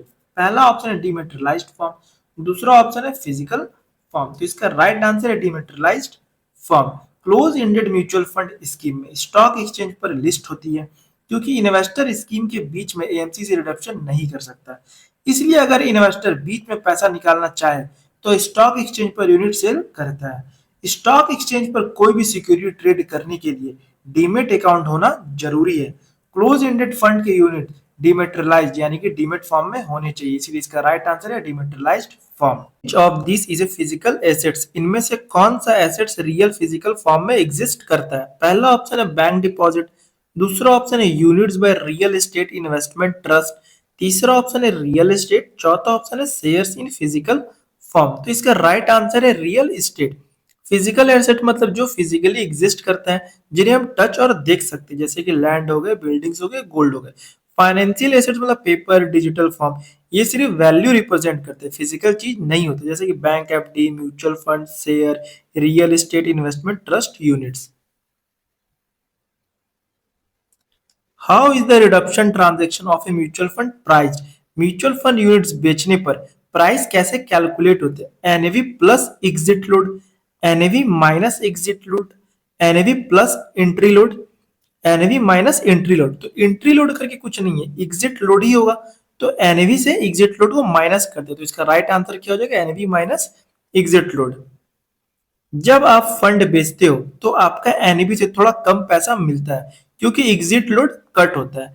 एग्जाम्पल में समझते हैं, जैसे एनएवी 11 रुपीज है किसी फंड का, एग्जिट लोड है 1%, तो 11 रुपया का 1% कितना हो जाएगा? 0.11। फिर उसको 11 रुपीज एनएवी जो है हमारा 11 रुपीज उससे माइनस कर देंगे, तो वो होगी हमारा रिडम्पशन प्राइस। तो इसका राइट आंसर हो जाएगा NAV minus exit load. Dash is not a mutual fund distribution channel. इनमें से कौन सा ऑप्शन म्यूचुअल फंड बेचने का चैनल नहीं है? पहला ऑप्शन है branches of public sector bank, दूसरा ऑप्शन है branches of reserve bank of India, तीसरा ऑप्शन है branches of private sector bank, चौथा ऑप्शन है ब्रांचेस ऑफ फॉरेन बैंक। तो इसका राइट आंसर है branches of reserve bank of India. RBI सिर्फ रेगुलेटर है, म्यूचुअल फंड प्रोडक्ट सेल या डिस्ट्रीब्यूट नहीं करता। आरबीआई का रोल क्या है? रेगुलेट करना, बैंकिंग सिस्टम कंट्रोल करना, मॉनेटरी पॉलिसी करना, इसलिए आरबीआई डिस्ट्रीब्यूटर नहीं है। Public sector bank, private bank, foreign bank, ये सब म्यूचुअल फंड सेल करते हैं, इसीलिए ये म्यूचुअल फंड डिस्ट्रीब्यूशन है। What does financial goal setting involve? Financial goal setting का मतलब क्या है? सबसे पहले काम क्या होता है? पहला option determining of risk profile, दूसरा ऑप्शन है estimating the amount required for a major life event, तीसरा ऑप्शन है डिटरमाइनिंग एसेट एलोकेशन। तो सबसे पहले हम लोग अमाउंट जितना है वो देखते हैं और किस इवेंट के लिए चाहिए, तभी हमारा फाइनेंशियल गोल डिसाइड होता है। तो इसका राइट आंसर है estimating the amount required for a major life event. पहले गोल आइडेंटिफाई करो, फिर उसके लिए कितना पैसा चाहिए वो कैलकुलेट करते हैं, उसके बाद इन्वेस्टमेंट प्लानिंग होती है। रिस्क प्रोफाइल बाद में डिसाइड होता है, एसेट एलोकेशन प्लानिंग स्टेज में तब डिसाइड होता है। A person wants to create a synthetic index. Guide him as to in which of these categories the weightage of equity index would be the lowest. पहला option है super aggressive hybrid fund. तो aggressive hybrid fund में equity ज्यादा होता है, और यहाँ question में पूछ रहा है कि लोवेस्ट इक्विटी। तो लोवेस्ट इक्विटी किस में होता है? कंजर्वेटिव में होता है। तो इसका राइट आंसर हो जाएगा कंजर्वेटिव हाइब्रिड फंड, क्योंकि कंजर्वेटिव हाइब्रिड फंड में सबसे कम इक्विटी होता है 25%, बैलेंस में 50%, एग्रेसिव में 75% इक्विटी होता है। Which of this statement is true? पहला ऑप्शन है if the mutual fund units are held in demat form they can not be converted into physical form. तो ये ऑप्शन रॉन्ग है, क्योंकि कन्वर्ट कर सकते हैं फिजिकल फॉर्म में। दूसरा ऑप्शन है when a mutual fund is redeemed और when there is a dividend pay out the amount will be credited to the bank account linked to the demat account for those mutual fund investor who opt for demat units। तो B number इसका right answer है, तो only B is correct. B right क्यों है? क्योंकि redemption और dividend का पैसा डायरेक्टली बैंक अकाउंट में जाता है जो डीमेट से लिंक होता है, इसीलिए B is correct. How will an application to subscribe mutual fund units be treated if an AMFI registration number is mentioned in the application form and the choice of regular plan is indicated. अगर किसी mutual fund application form में ARN number डाला हुआ है, मतलब distributor involve है, और regular plan select किया है, तो बताओ एप्लीकेशन को कैसे ट्रीट किया जाएगा। एप्लीकेशन को एज ए रेगुलर ही ट्रीट किया जाएगा, क्योंकि ARN भी ऐड है और प्लान भी रेगुलर लिया गया है। पहला ऑप्शन है it will be treated as a regular plan application. दूसरा ऑप्शन है it will be treated as an incomplete application and rejected. तीसरा ऑप्शन है it will be treated as an incomplete application and return for completion. चौथा option है it will be treated as direct plan application. तो direct होगा नहीं, cancel क्यों किया जाएगा जब ARN नंबर भी मेंशन है, रेगुलर प्लान भी मेंशन है। तो इसका राइट आंसर हो जाएगा 1 नंबर वाला, it will be treated as regular plan application. अगर आप फॉर्म भरते वक्त ARN डालते हो, इसका मतलब है कि आप किसी डिस्ट्रीब्यूटर या एजेंट के थ्रू इन्वेस्ट कर रहे हो। और अगर साथ में रेगुलर प्लान भी सिलेक्ट किया है, तो सिस्टम ऑटोमेटिकली समझ लिया है कि आपने रेगुलर प्लान चूज किया है, यानी कि डिस्ट्रीब्यूटर के थ्रू इन्वेस्टमेंट हो रहा है, उसे ही रेगुलर प्लान बोलते हैं। Asset allocation means, asset allocation का एक्चुअल मीनिंग क्या होता है। पहला option distribution of funds between fund manager in a mutual fund. दूसरा ऑप्शन है distribution of funds between various asset class in a portfolio. तीसरा ऑप्शन है allocating a portfolio to cash. चौथा ऑप्शन है allocating mutual funds to investor. तो इसका right answer है 2 number वाला, distribution of funds between various assets class in portfolio. Asset allocation का मतलब होता है आपने पैसे को अलग अलग एसेट क्लास में डिवाइड करना, जैसे कि इक्विटी हो गया, डेट हो गया, गोल्ड हो गया। आपका टोटल पैसा एक जगह नहीं लगता, आप उसे डिफरेंट कैटेगरीज में बांट देते हो। इससे रिस्क भी कंट्रोल होता है और रिटर्न भी बैलेंस रहता है। अगर 10 लाख इन्वेस्ट करना है तो आप इसे डिवाइड कर सकते हो, जैसे एग्जांपल 5 लाख इक्विटी में डाल दिए, 3 लाख डेट में, 2 लाख गोल्ड में। इससे आपका पोर्टफोलियो डाइवर्सिफाइड हो गया और रिस्क भी डाइवर्सिफाइड हो गया। तो इसका राइट आंसर है distribution of funds between various asset class in a portfolio, मतलब asset allocation. Which entity process the purchase and redemption transaction of investor of an open-ended fund? Open-ended mutual fund में investor जब units खरीदता है या बेचता है, तो ये प्रोसेस कौन हैंडल करता है। पहला ऑप्शन है द कस्टोडियन, दूसरा ऑप्शन है the broker mutual fund agent, तीसरा ऑप्शन है एमफी, चौथा ऑप्शन है RTA एजेंट, मतलब रजिस्ट्रार एंड ट्रांसफर एजेंट। तो इसका राइट आंसर है RTA एजेंट। RTA एजेंट का काम होता है इन्वेस्टर का रिकॉर्ड मेंटेन करना, यूनिट का अलॉटमेंट मतलब बाय और सेल करना, स्विच डिविडेंड प्रोसेसिंग करना और इन्वेस्टर का अकाउंट स्टेटमेंट भेजना। तो इसलिए इसका राइट आंसर है RTA एजेंट, मतलब वो पूरा ट्रांजैक्शन प्रोसेस हैंडल करता है। नेक्स्ट क्वेश्चन है the investment in equity and equity related instrument is between dash in a balanced hybrid fund. Balanced hybrid fund में इक्विटी इन्वेस्टमेंट कितने परसेंट के बीच में होता है। तो नाम से ही समझ में आ रहा है बैलेंस, तो यहाँ पे देखना कि कौन सा बैलेंस जैसा लग रहा है। तो ये आप 3 नंबर ऑप्शन देखेंगे, 40% एंड 60% ऑफ टोटल एसेट्स। तो दोनों के बीच में 50% आ रहा है, यानी यही बैलेंस्ड है। तो इसका राइट आंसर क्या हो जाएगा, between 40% and 60%। The dash is the promoter of mutual fund. Mutual fund का प्रमोटर कौन होता है। तो हम लोग पढ़े कि म्यूचुअल फंड के जो सबसे ऊपर स्ट्रक्चर में कौन होता है, स्पॉन्सर होता है। तो इसका राइट आंसर है स्पॉन्सर। स्पॉन्सर को ही फाउंडर एंड प्रमोटर बोलते हैं। म्यूचुअल फंड एक ट्रस्ट स्ट्रक्चर में बनता है, ये भी पूछ दिया जाता है एग्जाम्पल में कि म्यूचुअल फंड किस स्ट्रक्चर में वर्क करता है। तो इसका राइट आंसर हो जाएगा ट्रस्ट स्ट्रक्चर, और इस ट्रस्ट को स्पॉन्सर क्रिएट करता है, इसलिए स्पॉन्सर ही मेन पर्सन, प्रमोटर और फाउंडर होता है। तो इसका राइट आंसर क्या हो जाएगा, sponsor. When an institutional investor is not allowed to invest in equity markets, then the mutual fund distributor can sell dash to such an investor.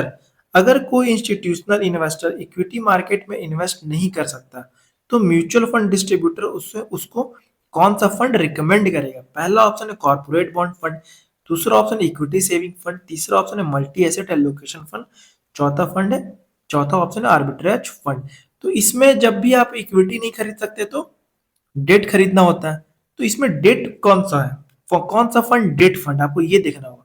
Corporate bond fund 100% debt fund, equity saving fund में equity plus debt होता है, multi asset allocation fund equity fund है, और arbitrage fund भी equity fund है। तो इसका right answer क्या हो जाएगा? Corporate bond fund. कुछ इंस्टीट्यूशनल इन्वेस्टर को इक्विटी में इन्वेस्ट करने की परमिशन नहीं होती, ऐसे केस में उन्हें सिर्फ डेट फंड ही रिकमेंड किए जाते हैं। तो ऑप्शन में आपको देखना है कि कौन सा डेट फंड है। तो यहाँ पे ऑप्शन में कॉर्पोरेट बॉन्ड फंड एक डेट फंड है, इसीलिए इसका राइट आंसर हो जाएगा corporate bond fund. Dash is a passive fund. कौन सा पैसिव फंड? ऑप्शन है पहला गोल्ड सेक्टर फंड, दूसरा ऑप्शन है गोल्ड एक्सचेंज ट्रेडेड फंड। तो हम लोग पढ़े जो ईटीएफ होता है वो एक पैसिव फंड होता है, तो इसका राइट आंसर क्या हो जाएगा? Gold exchange traded fund.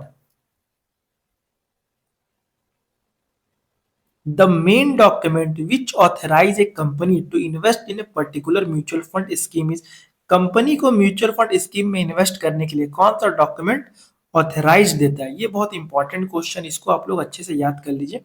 पहला ऑप्शन है द आर्टिकल ऑफ एसोसिएशन, दूसरा ऑप्शन है द मेमोरेंडम ऑफ एसोसिएशन, तीसरा ऑप्शन है शेयर होल्डर रेजोल्यूशन, और चौथा ऑप्शन है स्पेसिफिक बोर्ड रेजोल्यूशन। तो इसका राइट आंसर है चौथा नंबर वाला स्पेसिफिक बोर्ड रेजोल्यूशन। कंपनी का डिसीजन कौन लेता है? बोर्ड ऑफ डायरेक्टर्स लेते हैं।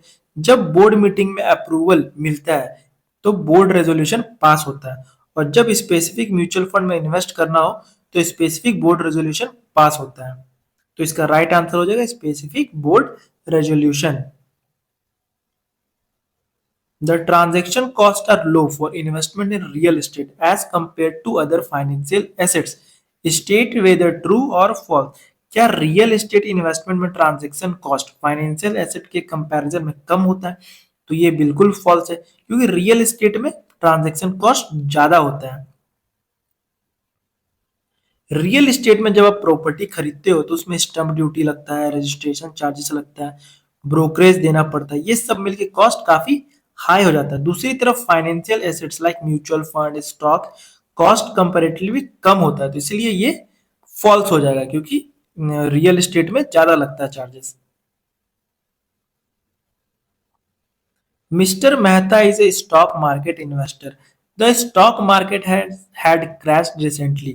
Mr. Mehta pulls back all his investment from the stock market because he fears that the market will fall again. Which bias is Mr. Mehta exhibiting? Mr. Mehta ने देखा market recently crash हुआ है, डर की वजह से उसने अपना सारा पैसा निकाल लिया। ये बिहेवियर कौन सा बायस दिखाता है? पहला ऑप्शन है रिसेंसी बायस, दूसरा ऑप्शन है ओवर कॉन्फिडेंस बायस, तीसरा ऑप्शन है कंफर्मेशन बायस, और चौथा ऑप्शन है हर्ड मेंटेलिटी। तो इसका जो रियल आंसर होगा वो रिसेंसी बायस होगा, क्योंकि रिसेंट इवेंट से ये रिलेटिव है, तो इसीलिए रिसेंसी बायस इसका राइट आंसर होगा। रेसेंसी बायस का मतलब क्या हो गया? जो अभी रिसेंट में हुआ है उसको ही फ्यूचर का बेस मान लेना। मार्केट गिरा तो लोग सोचते हैं गिरेगा, मार्केट बढ़ा तो लोग सोचते हैं अब मार्केट सिर्फ बढ़ेगा ही, बट ऐसा तो नहीं होता है। इसमें प्रॉब्लम क्या है? लोग प्रॉपर एनालिसिस नहीं करते, सिर्फ रीसेंट इवेंट पर डिसीजन लेते हैं, तो इसीलिए इसका राइट आंसर हो जाएगा recency bias. As per SEBI guidelines, TAS is are vested with the responsibility of developing indices as benchmark for debt mutual fund scheme. SEBI के अकॉर्डिंग डेट म्यूचुअल फंड के बेंचमार्क इंडेक्स बनाने की responsibility किसकी है? पहला option है amphi, दूसरा option है रिसर्च एंड रेटिंग एजेंसी, तीसरा ऑप्शन है the mutual fund theme self, चौथा ऑप्शन है the risk management department of the AMC. तो इसका राइट आंसर है research and rating agency. SEBI guidelines के अकॉर्डिंग डेट फंड्स और बैलेंस्ड स्कीम के लिए बेंचमार्क रिसर्च और रेटिंग एजेंसी बनाती है, जो association of mutual fund in India amphi recommend करता है। तो ये भी क्वेश्चन आ जाता है कि रिकमेंड कौन करता है? तो रिकमेंड एम्फी करता है, और इसका राइट आंसर है research and rating agency. Dash is used to measure fund risk relative to market index. कौन सा मेजर्स बताता है कि फंड का रिस्क मार्केट इंडेक्स के कंपैरिजन में कितना है?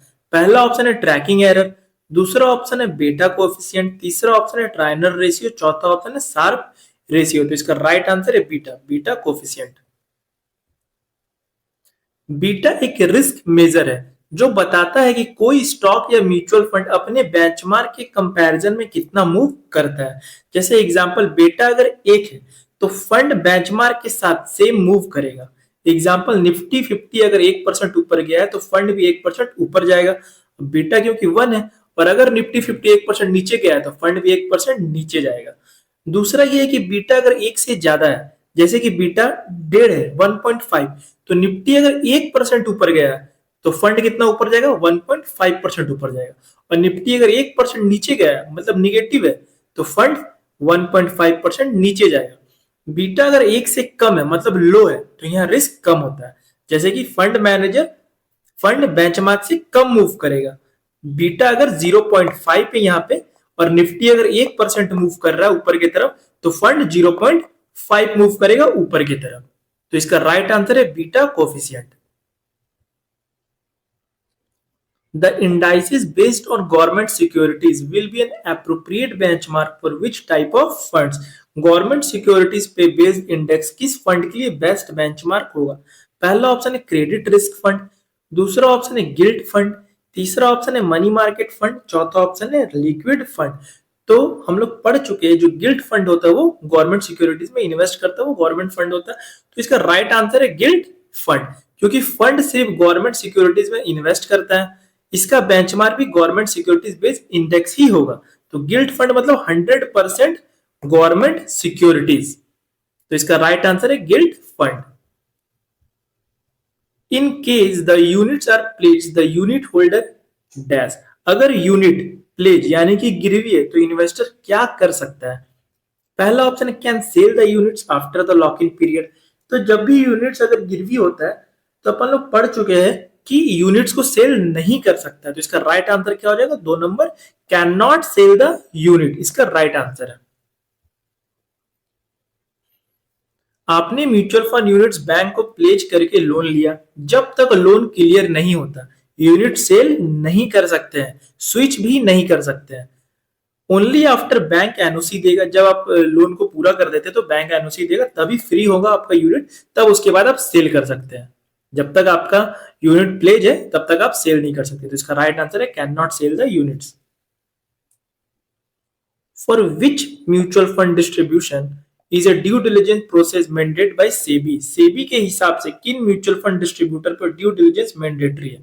पहला ऑप्शन है mutual fund distributor who services more than 25 investor.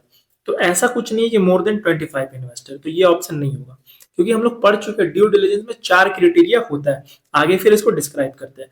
दूसरा ऑप्शन है mutual fund distributor who receive commission of rupees 50 lakhs from a single mutual fund. तो हाँ, ये राइट आंसर है, 50 लाख सिंगल म्यूचुअल फंड से होना चाहिए और 1 करोड़ पूरे इंडस्ट्री लेवल पर होना चाहिए।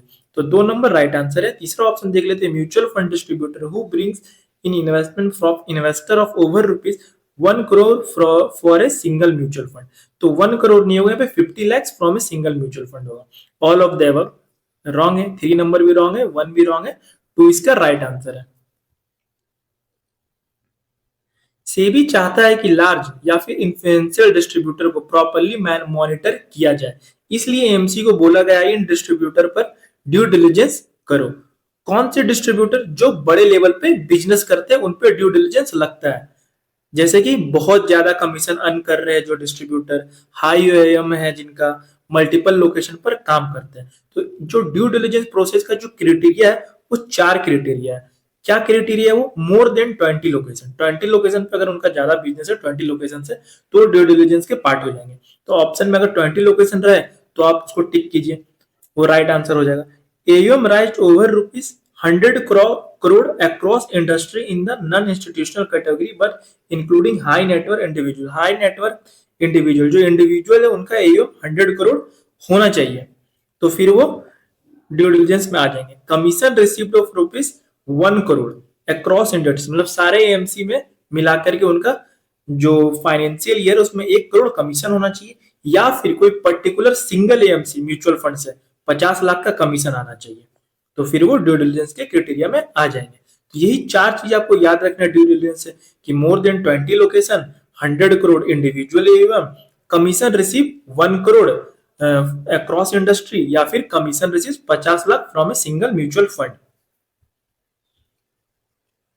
आइडेंटिफाई द ट्रू स्टेटमेंट, कौन सा स्टेटमेंट इसमें सही है? Individual can register up to 5 bank accounts with mutual fund. तो इंडिविजुअल 5 बैंक अकाउंट्स रजिस्टर कर सकते हैं, तो ये तो राइट है। दूसरा ऑप्शन है non individual can register up to 10 bank accounts with mutual fund.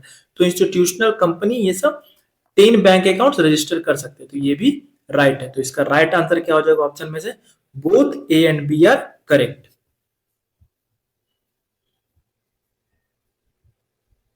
Which among the following bias can lead to concentrated portfolio? कौन सा बायस इन्वेस्टर को मजबूर करता है कि वो लिमिटेड और फैमिलियर इन्वेस्टमेंट में ही पैसा लगाए जिससे पोर्टफोलियो कंसंट्रेटेड हो जाए? तो पहला ऑप्शन है फैमिलियरिटी बायस, दूसरा ऑप्शन है हर्ड मेंटेलिटी, तीसरा ऑप्शन है ओवर कॉन्फिडेंस बायस, चौथा ऑप्शन है रिसेंसी बायस। तो इसका राइट आंसर है फैमिलियरिटी बायस। फैमिलियरिटी बायस का क्या मतलब होता है? इंसान जो चीज जानता है, फेमिलर है, उसी में इन्वेस्ट करता है।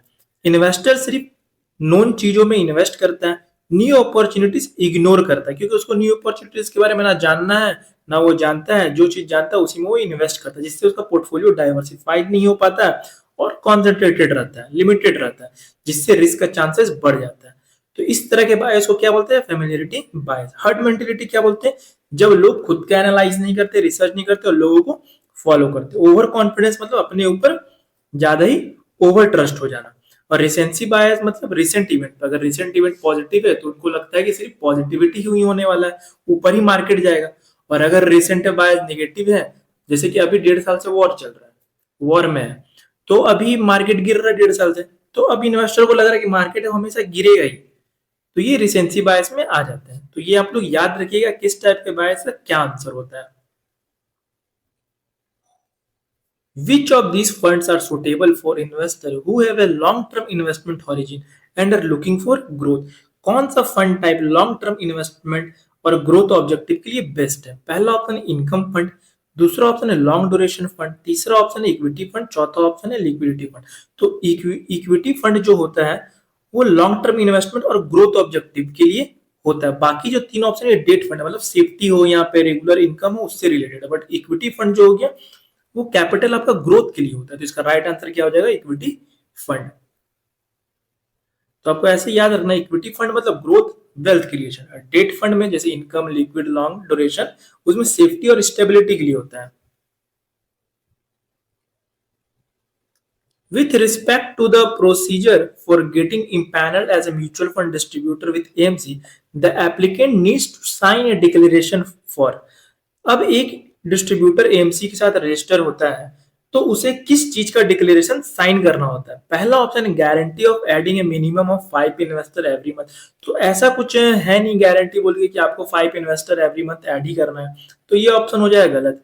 Declaring the rebate given back to the investor, ये भी ऑप्शन हो गया गलत, क्योंकि रिबेट करिए कुछ भी नहीं होता म्यूचुअल फंड में। Ensuring that all employees who are selling mutual fund will have more than 1 ARN code, ऐसा भी कुछ नहीं कि 1 ARN कोड से ज्यादा होना चाहिए। Commitment to avoid statutory code guidelines and circulars, तो ये इसका राइट आंसर हो जाएगा, क्योंकि कमिटमेंट तो होगा स्टैट्यूटरी नियम, कानून, रूल, रेगुलेशन फॉलो करने का। ठीक है, तो ऑप्शन से ही आपको समझ में आ जाएगा कि इसका राइट आंसर 4 नंबर वाला है। जब कोई म्यूचुअल फंड डिस्ट्रीब्यूटर एएमसी के साथ इंपैनल होता है तो उसे एक डिक्लेरेशन साइन करना पड़ता है। ये डिक्लेरेशन क्या होता है? इसमें मेन सेबी और एएमसी के रूल्स फॉलो होते हैं, जैसे कि statutory codes, guidelines and circulars. ये जो होता है डिक्लेरेशन साइन करना पड़ता है, उसमें यही लिखा रहता है कि मैं स्टैट्यूटरी कोड्स, गाइडलाइंस, सर्कुलर सबको फॉलो करूंगा, तो उसको वो साइन करना पड़ता है इंपैनल के पहले। What is the investment objective of a mutual fund which seeks to grow in value over a period of time? कौन सा इन्वेस्टमेंट ऑब्जेक्टिव होता है जब फंड का एम टाइम के साथ वैल्यू बढ़ाना? तो ये हम लोग पढ़ चुके हैं, इसका आंसर है कैपिटल एप्रिसिएशन, मतलब कैपिटल बढ़ना। ठीक है, तो इसका राइट आंसर क्या हो जाएगा? Capital appreciation. कुछ म्यूचुअल फंड का गोल होता है टाइम के साथ पैसा ग्रो यानी इंक्रीज करना, इसको बोलते हैं कैपिटल एप्रिसिएशन। मतलब आज 1 लाख इन्वेस्ट किए तो फ्यूचर में ये 2 लाख हो जाए, 3 लाख हो जाए। ये मोस्टली किसमें होता है? इक्विटी फंड्स में। इसीलिए इक्विटी फंड जब लॉन्ग टर्म में हम लोग इन्वेस्टमेंट करने का सोचते हैं तो इक्विटी फंड लेते हैं ताकि पैसा ग्रो हो सके। Which of this is an important criteria for choosing either growth option or dividend option in the same mutual fund scheme? जब एक ही म्यूचुअल फंड स्कीम में ग्रोथ ऑप्शन और डिविडेंड ऑप्शन अवेलेबल हो तो इन्वेस्टर को कौन सा फैक्टर देखकर चूज करना चाहिए? पहला ऑप्शन है रिटर्न ऑन द स्कीम, दूसरा ऑप्शन है फंड मैनेजर, तीसरा ऑप्शन है tax status of the investor, चौथा ऑप्शन है assets manage by the scheme. तो इसका राइट आंसर है tax status of the investor. Growth और डिविडेंड ऑप्शन में मेजर डिफरेंट टैक्सेशन का होता है। इन्वेस्टर का टैक्स ब्रैकेट इंपॉर्टेंट होता है। ग्रोथ ऑप्शन में डिविडेंड नहीं मिलता, प्रॉफिट री इन्वेस्ट हो जाता है, एनएवी बढ़ता है। टैक्स कब लगता है? यूनिट सेल करने पर। और डिविडेंड ऑप्शन में एएमसी टाइम टाइम पर डिविडेंड डिस्ट्रीब्यूट करती है, डिविडेंड पर टैक्स लग सकता है। High tax bracket investor usually growth option prefer करते हैं। तो इसका राइट आंसर है tax status of the investor. A mutual fund scheme can invest dash of its net asset in the equity instrument of a single company. Mutual fund scheme अपने total net asset का कितना percent एक ही company के equity instrument में invest कर सकती है? पहला ऑप्शन है 5%, दूसरा ऑप्शन है 10%, तीसरा ऑप्शन है 15% और चौथा ऑप्शन है 25%। तो इसका राइट आंसर है 10%। Mutual fund scheme single company के इक्विटी में मैक्सिमम 10% नेट एसेट तक इन्वेस्ट कर सकती है। इसका पर्पस होता है डाइवर्सिफिकेशन और रिस्क कंट्रोल। अगर फंड एक ही कंपनी में ज्यादा पैसा लगा दे तो रिस्क बहुत बढ़ जाएगा, इसलिए सेबी ने लिमिट रखी है 10%। If an investor claims his unclaimed redemption amount after 3 years, then the payment will be based on the। अगर इन्वेस्टर अपना रिडम्पशन अमाउंट 3 साल के बाद क्लेम करता है तो पेमेंट किस एनएवी के बेसिस पर मिलेगा? पहला ऑप्शन है average of the NAV that is current NAV and NAV at the time of original redemption, दूसरा ऑप्शन है करंट एनएवी, तीसरा ऑप्शन है NAV at the end of 3 years और चौथा ऑप्शन है NAV at the time of original redemption. तो इसका right answer NAV at the end of 3 years. Mutual fund में अगर इन्वेस्टर रिडम्पशन का पैसा टाइम पर क्लेम नहीं करता तो उसके लिए रूल्स होते हैं। पहला रूल है अगर पैसा 3 साल के अंदर क्लेम करे तो पेमेंट मिलेगा प्रिवेलिंग एनएवी पर, मतलब कि करंट एनएवी पर और प्लस अनक्लेम्ड मनी पर जो इनकम अर्न हुई है। और दूसरा रूल है अगर पैसा 3 साल के बाद क्लेम करे तो पेमेंट मिलेगा NAV at the end of 3 years के बेसिस पर। इसके बाद एनएवी इंक्रीज होने पर भी इन्वेस्टर को बेनिफिट नहीं मिलता।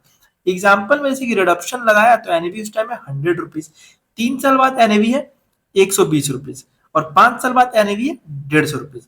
अगर इन्वेस्टर 5 साल बाद क्लेम करे तो पेमेंट किस पे मिलेगा? 3 साल के बाद वाले एनएवी पे, मतलब कि पेमेंट मिलेगा 120 एनएवी के बेसिस पर, ना कि 150 एनएवी पर। तो उसको 20 रुपया जो हुआ, जो 2 साल का जो डिफरेंस में 20 रुपया बढ़ा, उस पर उसको कुछ भी बेनिफिट नहीं मिला क्योंकि प्रिवेलिंग एनएवी पर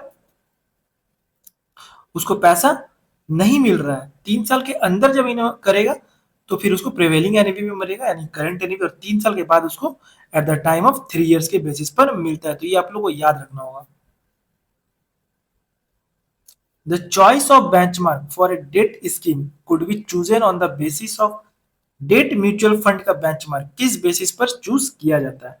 पहला ऑप्शन है स्कीम साइज, दूसरा ऑप्शन है स्कीम टाइप, तीसरा ऑप्शन है इन्वेस्टमेंट यूनिवर्स। और इसका आंसर क्या होगा? Both 1 and 2, both 2 and 3, both 1 and 3 या फिर ऑल ऑफ द एबव, मतलब कि 1, 2 और 3 तीनों ही ऑप्शन राइट है। तो इसका राइट आंसर है बोथ 2 एंड 3। डेट स्कीम का बेंचमार्क मेनली दो चीजों पर डिपेंड करता है, स्कीम टाइप पर और इन्वेस्टमेंट यूनिवर्स पर, इसलिए इसका राइट आंसर है both 2 and 3। Unit holders have the right to inspect key documents like dash with respect to their mutual fund investment। Mutual fund के यूनिट्स होल्डर को कौन कौन से इंपॉर्टेंट डॉक्यूमेंट्स इंस्पेक्ट करने के राइट होता है? पहला ऑप्शन है memorandum and article of association, दूसरा ऑप्शन है आरटीए एग्रीमेंट, तीसरा ऑप्शन है कस्टोडियल सर्विस एग्रीमेंट और चौथा ऑप्शन है ऑल ऑफ द एबव। तो इसका राइट आंसर है all of the above. Mutual fund investor को ट्रांसपेरेंसी और प्रोटेक्शन के लिए कुछ डॉक्यूमेंट इंस्पेक्ट करने के राइट दिए गए हैं, जैसे कि trust deed, investment management agreement, custodial service agreement, RTA agreement and memorandum and article of association. इसलिए इसका राइट आंसर है ऑल ऑफ द अबव। ये सारे डॉक्यूमेंट वो देख सकता है। Once the mutual fund units are pledged, the unit holder. अगर म्यूचुअल फंड यूनिट्स प्लेज्ड कर दी गई है तो यूनिट होल्डर्स क्या कर सकता है या क्या नहीं कर सकता? पहला ऑप्शन है can not sell the units, दूसरा ऑप्शन है can sell the units but after a period of 3 months, तीसरा ऑप्शन है can not sell the units but can switch the units to another scheme, तीसरा और चौथा option है can not do additional purchase in the same account. तो इसका right answer है can not sell the units. जब investor अपनी mutual fund units pledge करता है तो यूनिट्स बैंक या फिर एनबीएफसी के कंट्रोल में सिक्योरिटी के रूप में होती है। इस सिचुएशन में इन्वेस्टर यूनिट सेल नहीं कर सकता, इन्वेस्टर यूनिट स्विच भी नहीं कर सकता जब तक बैंक प्लेज रिटर्न एनओसी यानी कि नो ऑब्जेक्शन सर्टिफिकेट देकर प्लेज रिलीज ना करे। तो इस चीज का राइट आंसर है can not sell the unit. Among equity funds focus funds carry dash risk as compare to diversified funds due to focused equity fund का रिस्क डाइवर्सिफाइड फंड के कंपैरिजन में कैसा होता है और क्यों। पहला ऑप्शन है lower and highly concentrated portfolio, दूसरा ऑप्शन है higher and highly concentrated portfolio, तीसरा ऑप्शन है lower and lower expenses of the fund, चौथा ऑप्शन है higher and investment in debt securities. तो इसका राइट आंसर है higher and highly concentrated portfolio. Diversified fund में क्या होता है, बहुत सारे स्टॉक में इन्वेस्ट और रिस्क भी डाइवर्सिफाइड हो जाता है। जैसे कि 100 कंपनीज में इन्वेस्ट किए, अगर 5 कंपनीज गिर भी जाए तो इम्पैक्ट कम होता है। लेकिन फोकस फंड में मैक्सिमम 30 स्टॉक ही होता है, पोर्टफोलियो हाई कंसंट्रेटेड होता है। 30 कंपनी में अगर इन्वेस्ट किए हैं और उसमें से 5-6 स्टॉक अगर गिर जाए तो पोर्टफोलियो पर बड़ा इंपैक्ट पड़ेगा। इसीलिए इसका राइट आंसर है higher and highly concentrated portfolio. Which of the following function can an asset management company do in house. AMC कौन सा फंक्शन खुद कर सकती है। पहला ऑप्शन है कस्टोडियल सर्विस, दूसरा ऑप्शन है ब्रोकिंग, तीसरा option registrar and transfer agent. तो इसका राइट आंसर है registrar and transfer agent. AMC RTA का काम खुद भी कर सकती है या किसी एक्सटर्नल आरटीए कंपनी को अपॉइंट कर सकती है, जैसे कि कैम्स के फिनटेक। लेकिन एएमसी चाहे तो ये काम इंटरनली भी हैंडल कर सकती है। आरटीए क्या काम करता है, RTA investor related record maintain करता है, जैसे कि investor account records, unit allotment, deduction process, statement of accounts, transaction records. तो इसका राइट आंसर है registrar and transfer agent. Which debt scheme of mutual fund invest only in debt securities where money will be repaid within 91 days? कौन सा mutual fund date scheme सिर्फ उन securities में invest करती है जिनकी मैच्योरिटी 91 डेज के अंदर होती है। पहला ऑप्शन है मनी मार्केट फंड, दूसरा ऑप्शन है मीडियम टर्म डेट फंड, तीसरा ऑप्शन है फिक्स्ड मैच्योरिटी प्लान, चौथा ऑप्शन है लिक्विड फंड। इसका राइट आंसर है लिक्विड फंड्स का ही मैच्योरिटी 91 डेज होता है। लिक्विड फंड एक short term debt fund category होती है। लिक्विड फंड सिर्फ उन डेट और मनी मार्केट इंस्ट्रूमेंट में इन्वेस्ट करती है जिनकी मैच्योरिटी 91 डेज तक होती है। लिक्विड फंड इन्वेस्ट करते हैं किसमें, ट्रेजरी बिल में, commercial paper, certificate of deposit, short term money market instrument. तो इसका राइट आंसर है liquid funds 91 days maturity. Which exam has to be cleared to get the employee unique identification number from MP? MP से employ unique number identification number लेने के लिए कौन सा exam पास करना जरूरी होता है। पहला ऑप्शन है SEBI 5A mutual fund distribution certification examination, दूसरा ऑप्शन है AMFI 5A mutual fund distribution certification examination, तीसरा ऑप्शन है NISM 5A mutual fund distributor certificate examination और चौथा ऑप्शन है NISM 5B mutual fund distributor certificate foundation. तो इसका राइट आंसर है NISM 5A mutual fund distributor certification examination. EUIN लेने के लिए पहले एम्प्लॉय को एनआईएसएम सीरीज 5 पे एग्जाम क्लियर करना पड़ता है, जिसके लिए अभी आप लोग पढ़ रहे हैं एनआईएसएम सीरीज 5 पे एग्जाम क्लियर करना। उसके बाद एम्प्लॉय एनआईएसएम सीरीज 5 पे एग्जाम पास करता है जब, फिर एमपी में रजिस्ट्रेशन होता है और फिर एमपी EUIN अलॉट करता है। तो इसका राइट आंसर है NISM 5A mutual fund distributor certification examination.